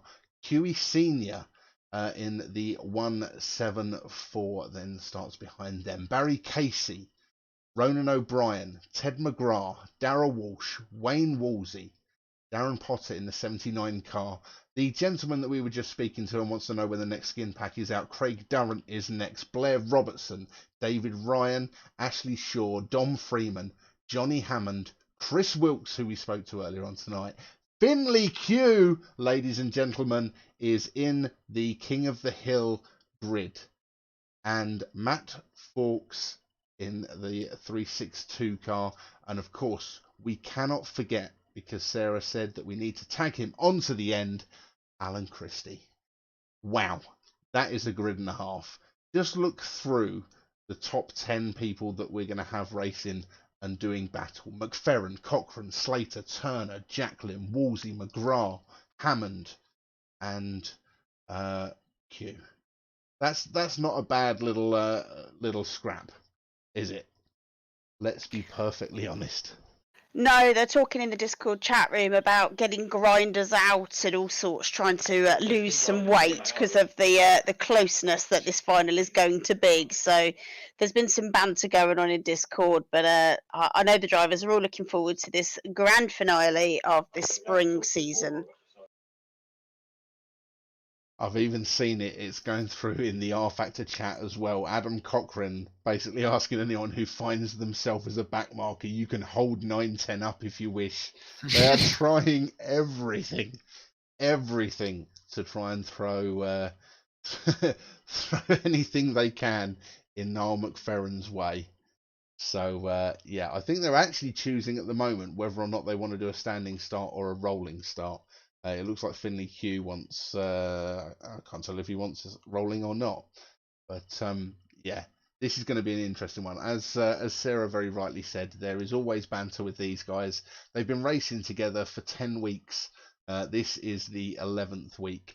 There's been a few little flare-ups, there's been a few little battles, and but for the most part, there's been a lot of fun and a lot of banter in between these guys and in between the admins as well, that you don't get to see as the... I think that these boys are actually taking it quite seriously tonight, because the last few weeks we've had favourite takeaway food, we've had basically show us your bashed up race car, all sorts of comments have gone in, but tonight is, yes, there's still the banter, but there's no kind of theme going as such, so I think the race faces are coming out. Now let's just, while we talk of race faces, obviously they're the admins are getting everyone into the room and getting them all set up.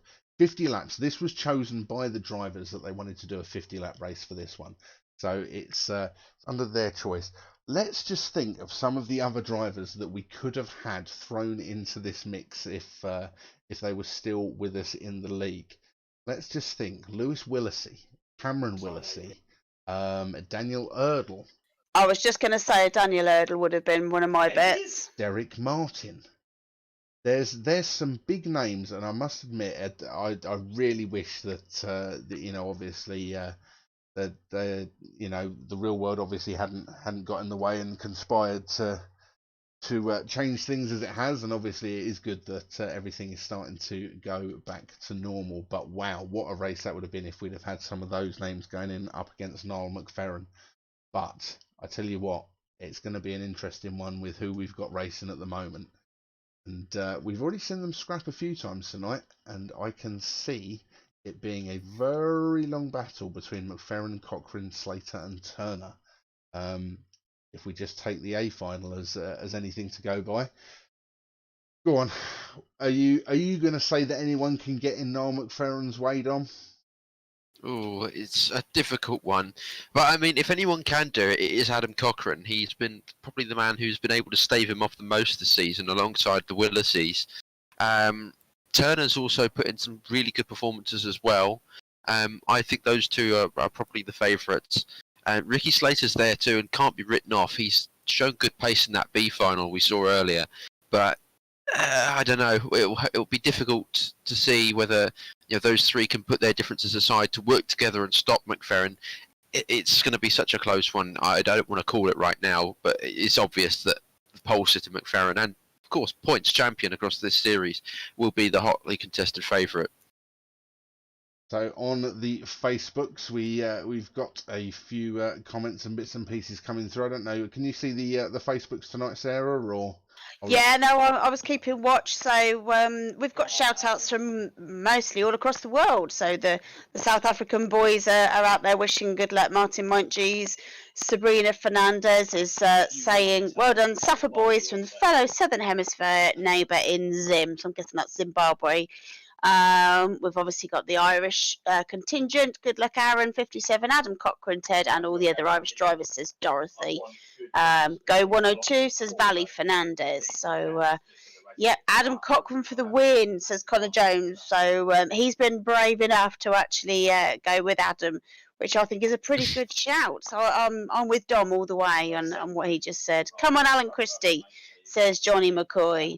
Ben Keneally, thanks for everything. Hope to be back. Yeah, we hope you'll be back with us soon as well.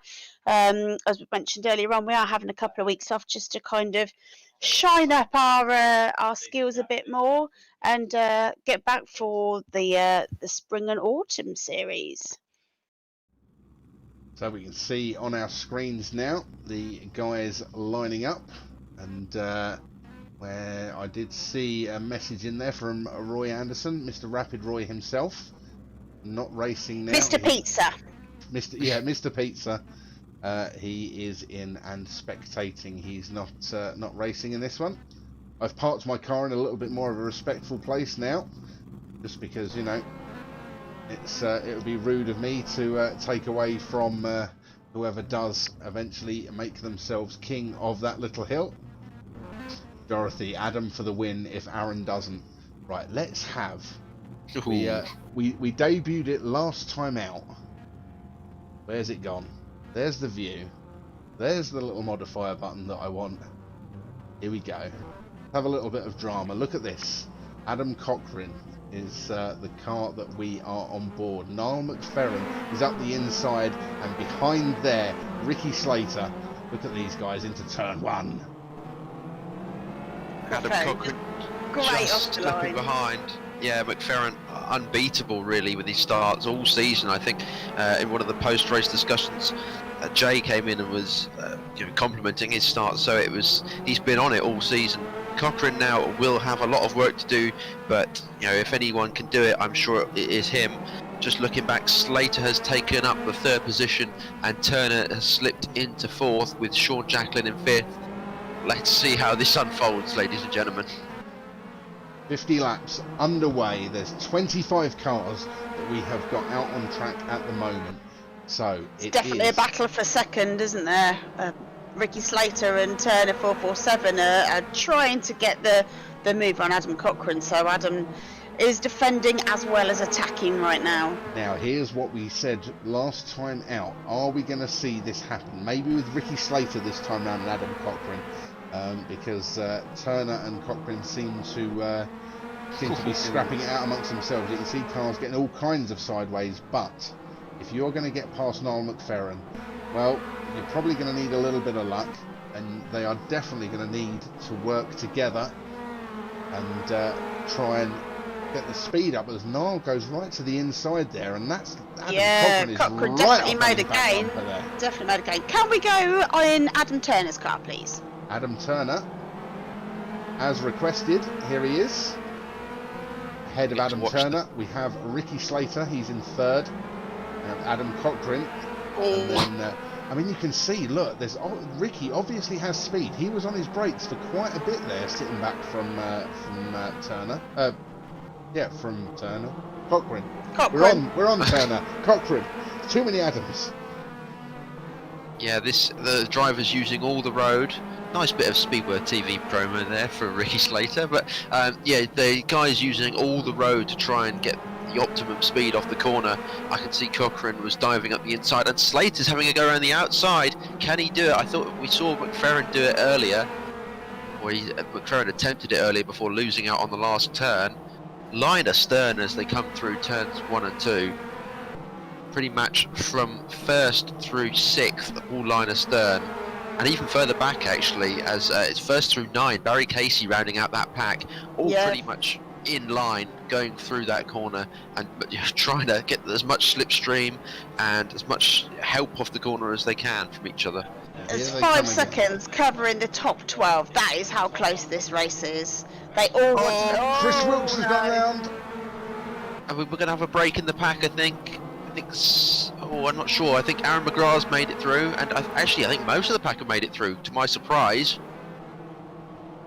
And that just is looking David back. Ryan on the inside there, stuffed into the wall, unfortunately. Turner's starting to pull a little bit of a gap to Sean Jacklin, but this top 4, they haven't really slipped up at all this race. They are pretty much staying as they were and have been throughout the race. Just looking at Cochrane now, he is looking like he's starting to make up some time and possibly see if there's a position or a move available on McFerrin. Slater's dropped back just a tiny bit, and that tiny bit is going to cost him in the long run if he can't make it up again. Adam's just warning the back markers just to move out the way, because obviously the faster boys are fast. They are coming. Chris Wilkes and Dom Freeman there, they're scrapping it out. They move out to the side and let Niall McFerrin through. Cochrane's through as well. There's Ricky Slater coming through on the inside. Adam Turner also tucked in. That looks like all 4 of the leading pack have made it through. Maybe not quite. I think they just about have. Turner, I think, Yeah, Turner and Slater are just dropping back slightly, but the top two now, it could be a battle of all of their own. Who knows, the backmarket traffic may hold McFerrin and Cochrane up, but at the moment it looks like they're breaking away just slightly, as I think they're coming up to one of the Q cars next. That looks like it is. That's young Finley. Finley, yeah. So we're only on lap 20, just going on to 21 now. We're not even halfway, all this excitement, and we've still got more than this to go again. So Finley moving out wide. He lets Adam Cochrane through up the inside so that he can continue his chase of Noel O'Brien is McFerrin. making McFerrin go the long way round though, and Alan Christie's now boxed him in. Now caught up in that one. This is going to close things up. Now let's not forget the scrap that these two had earlier on, where Ronan O'Brien very much shut the door on Noel McFerrin. He's still doing it. I'll tell you what, there's definitely going to be some... I can imagine there's probably some talk from the admins. He's definitely getting in the way as we watch, and Cochrane Not makes as yet. a move around the outside. There was Cochrane discussion trying to earlier on Discord about not blocking the leading drivers, so it'll be interesting to see what is said about this, as the guys aren't necessarily moving out the way for the front runners. And that's brought Ricky Slater right back into the mix as well. There he is in third. Look at this. Nose to tail. McFerrin, Cochrane, Slater. Going into lap 28 now of 50. Still a long way to go. They've backed off. I'd imagine Noel McFerrin's probably taken his foot out of the throttle a little bit just to get away from Ronan O'Brien, who was definitely making it very difficult for him to pass. This is, high drama now. We've got the leaders. I think they're having to conserve their pace, knowing that the back markers are being problematic. As McFerrin's starting to build that gap again slightly. Cochrane and Slater, though, have closed up massively and are now really... Well, any one of these could win.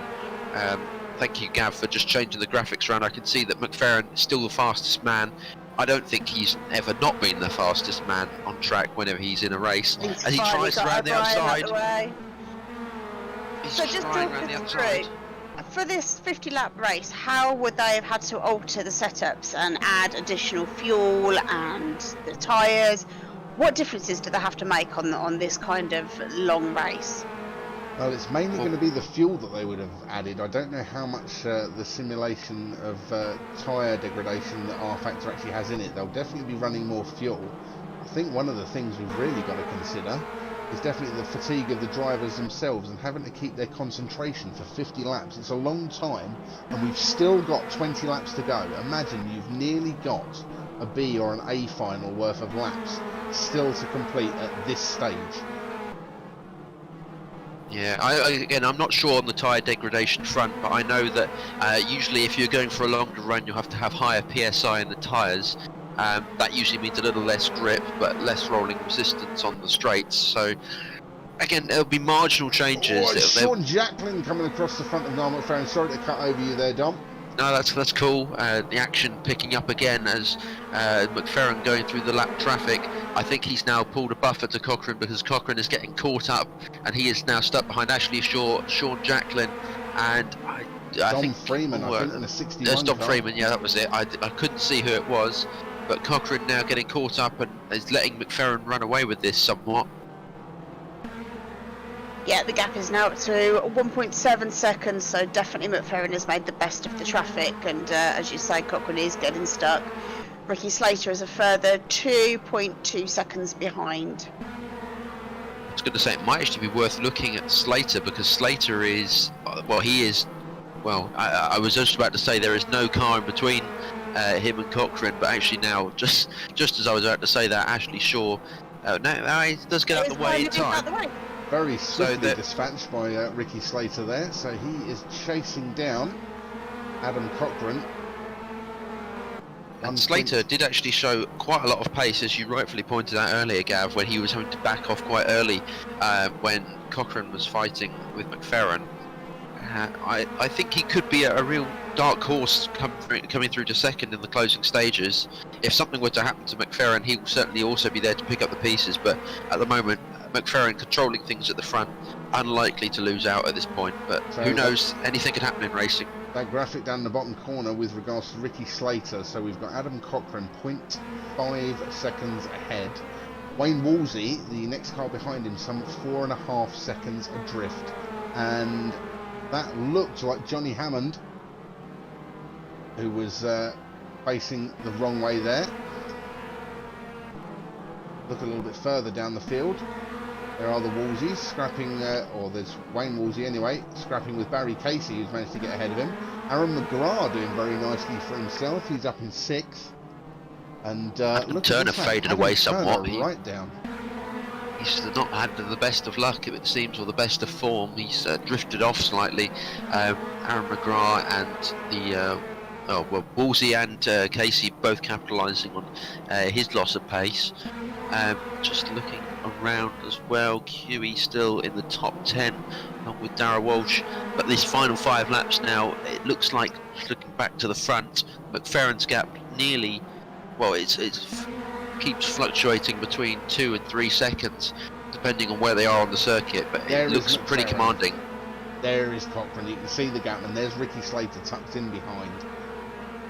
I'm sure the fatigue is starting to take its toll now at 10 to 11 at night as well, with almost this 50-lap race. We've just got 3 to go, so the closing stages. Can't believe it's still this close.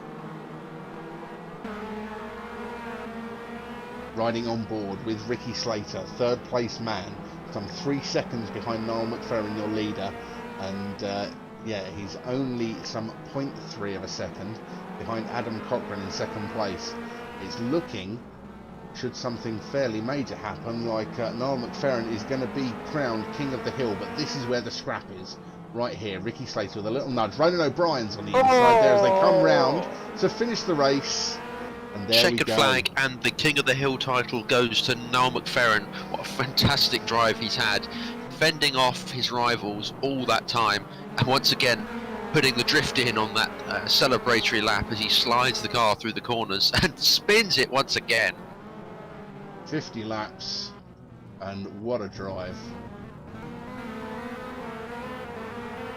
Get on that podium, boy. The boys are going to put on a show. So the end of our first championship. King of the Hill is also your points champion, Mr. Niall McFerrin. Look at those donuts. This was something that the admins have been planning this evening with the guys, and just showing their appreciation for all the supporters, all the crowd, everybody watching from the Staffordshire track. What a fantastic evening this has been. There we go.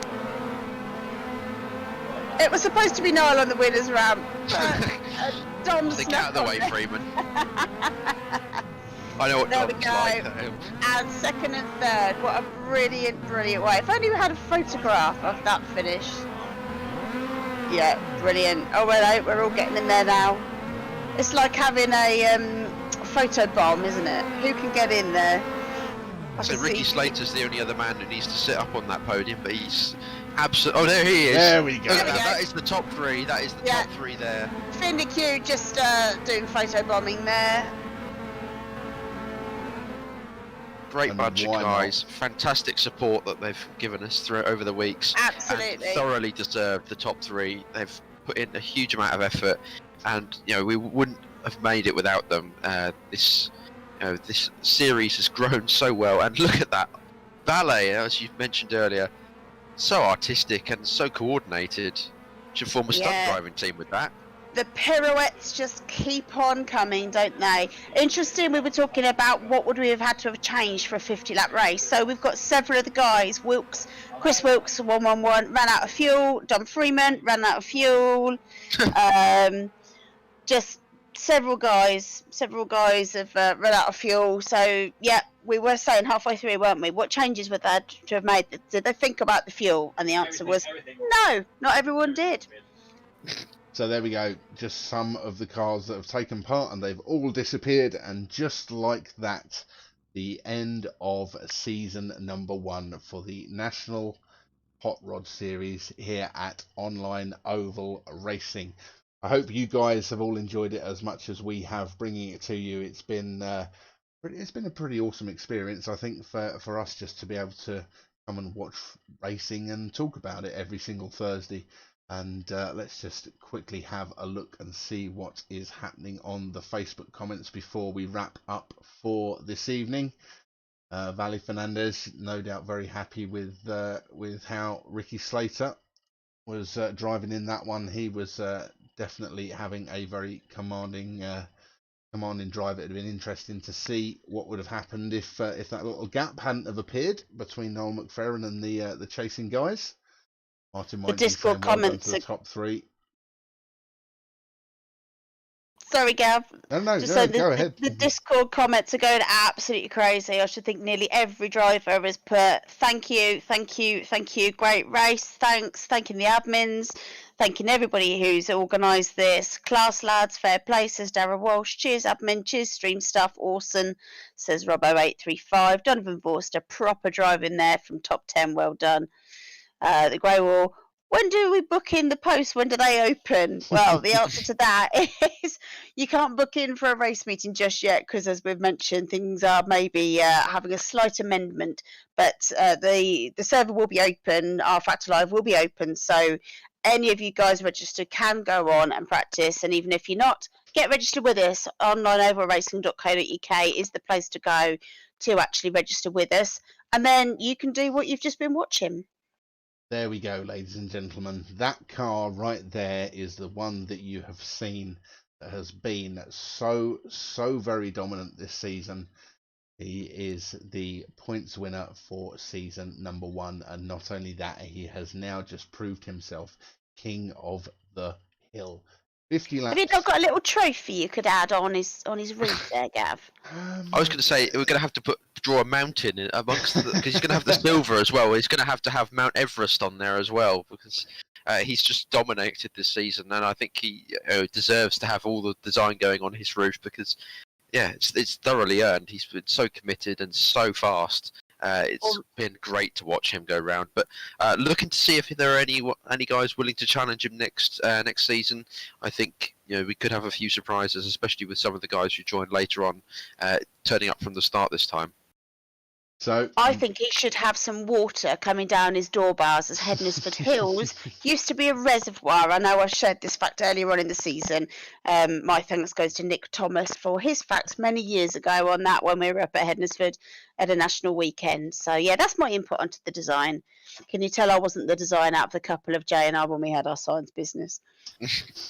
So let's just quickly wrap up some of the Facebook comments that we've got there. Kerry Q, thank you so much. And that just disappeared off my screen. There we go. Thank you so much to all you three and all the boys behind the scenes. Your time every week to keep us entertained. Kerry, no problem whatsoever. It has been absolutely fantastic us being able to come out and watch. Ori Fernandez, well done, Niall, but top work, Rick. We need to go halves on a real car. That would be an interesting one to see, wouldn't it? Ray Wood, what are we going to do on a Thursday evening? Get yourself registered, Ray, and then you can go and have a practice. We'll be back in 2 weeks, as we say. We're only having 2 weeks off, and then we will be back. So, Donald Rosier, thank you to the Online Oval Racing and all the crew. Good racing and banter. It's been fantastic, and definitely with the banter, Donald. It's been great having you in and having you in the Facebook comments. Thank you very much for your support. Valley Fernandez also now echoing the sentiments of what are we going to do on a Thursday. Martin Mighty saying South Africa boys will be there from the start. Martin, that will be extremely lekker, and we look forward to seeing you all in season 2. The support from the South Africans has been fantastic. And he also then says, thanks admin, thanks from South Africa. Wow, first season all done, and that's had some definite highs and some definite lows. I'm going to have good fun because I think I'm going to put together a little montage video which will. Be I going knew up you on were the going Facebook, to say that. at some point later this week when I've had a bit more time to go through some of the footage, because that has been an absolutely phenomenal season. Can I just butt in? No. No one Go ever away. normally hears from me. Here comes the husband. Quick, hang on, where's the mute button? Hang on, let's That's turn what him off. normally people do. I'd personally just like to thank everyone who supported us, the drivers, the viewers, all the admins. This just started from people being bored and asking if we could do something. So we started it from nothing and now we've got this. So yeah, big thanks to everyone. And we will see you very soon for another go at it. So I'll leave you back to the professionals that like to talk and not stop talking. So I'll leave you with them. But thank you very much and all stay safe. Yeah, go back into your hole, you admin. So, all jokes aside, that was Mr. Jay Austin. Obviously, he has been your master of ceremonies. So I know, on behalf of everyone else who's enjoyed watching this and enjoyed taking part, everyone will want to say an absolutely huge thank you to him for all his time and effort that he has put into this. But yeah, I think it's probably best that we echo his sentiments there, guys, don't you think? And huge thank you to the drivers. Exactly. Huge thank you to the admins, and a really huge thank you to all of our supporters on Facebook and on YouTube and on Speedworth TV. Yeah, it's been a fantastic, 10 weeks. It's been a great family to be a part of. It must be said. I joined the second meeting properly with you guys, and it's just grown from there. It's been amazing getting to know you guys and getting to know all the drivers as well. It's just been a real good ride for me, especially giving me something to do during this lockdown. And I look forward to joining you again in the future as well, if all things go to plan. So have no fear, people. Speedworth TV will be joining you in the future as well.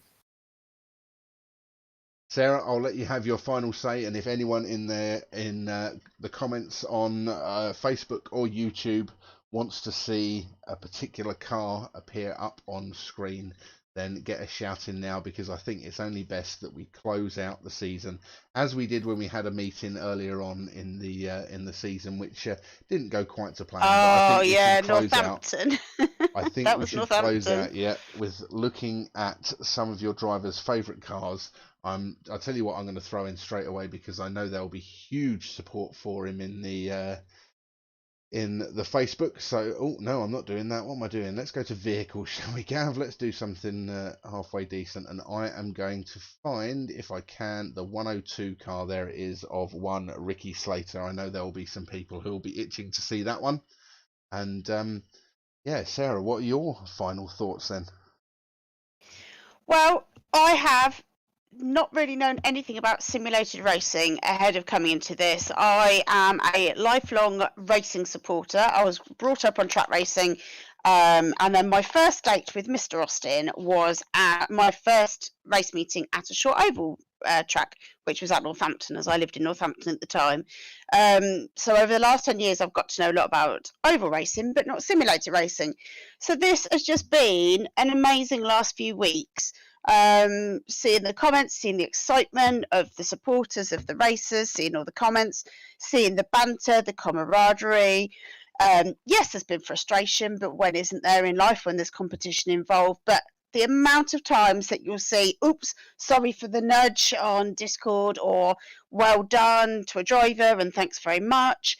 I just think that just shows the sportsmanship. As we proved with Chris earlier on in his interview, he was just a guy who liked to go and watch racing.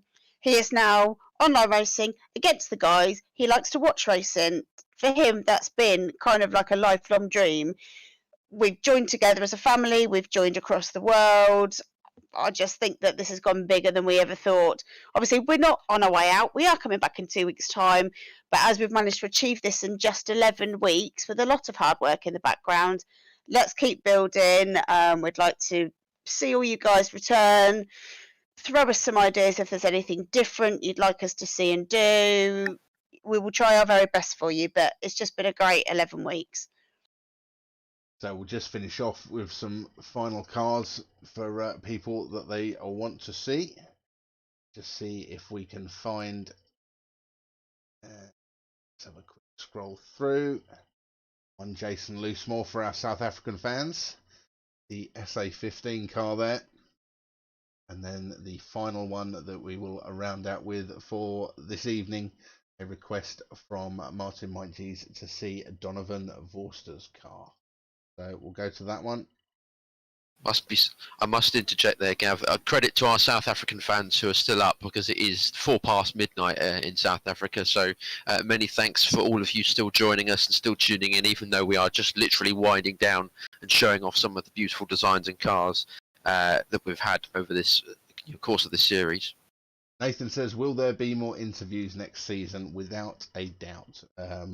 It's definitely something that we will be talking about, Sarah, Dom and I, in the 2 weeks that we have off, in things that can be tweaked and improved in our presentation to you guys and what we bring to you. Martin is not going to sleep. It's been amazing. Brilliant. Great to hear. He's now buzzing on energy drink, I expect. I was going to say, if that was Mr. Houghton as well, we can have him on the show alongside Mr. McFerrin at the start of the next season. Yeah, I know Nathan very well. He's a very nice young lad, so it'd be good to have Nathan. He's since he was born, he's been brought up on short oval racing. His dad was heavily involved. His mum and sister are huge fans and followers as well. So Nathan would be a good one. He's now a racer in his own right. So yeah, he'd be a good one to have on. Come on, Nathan, put your hand up. So Roy Anderson saying thank you to all the commentators also. Amazing job. It's been an absolute pleasure bringing this to you. And I think we should probably call an end to our stream for the evening, as much as we don't want to let go and we don't want to call it an end for season 1. It's been absolutely fantastic. Some brilliant memories, some brilliant racing. As I said, there will be a bit of a montage video going up just to show everything that we've been through, highs and lows, over the past 11 weeks. But if Dom, go on, finish off with an Arnie Schwarzenegger quote. Go on. Yeah, but if Dom and Sarah don't mind, once again, absolutely huge thanks to all the drivers, huge thanks to the admins, and a huge thanks to all of you watching on Facebook, watching on YouTube, watching on Speedworth TV. Don't worry, it's not goodbye. Keep your messages coming in just before you do your Arnie. Sorry, keep your messages coming in, folks, on Facebook and on all the channels, Speedworth TV. Keep your messages coming in. Let's keep this vibe going. Go on, Arnie. Over to you. Don't worry, everybody. We'll be letting you know what is happening with season 2. But most importantly, we will be back.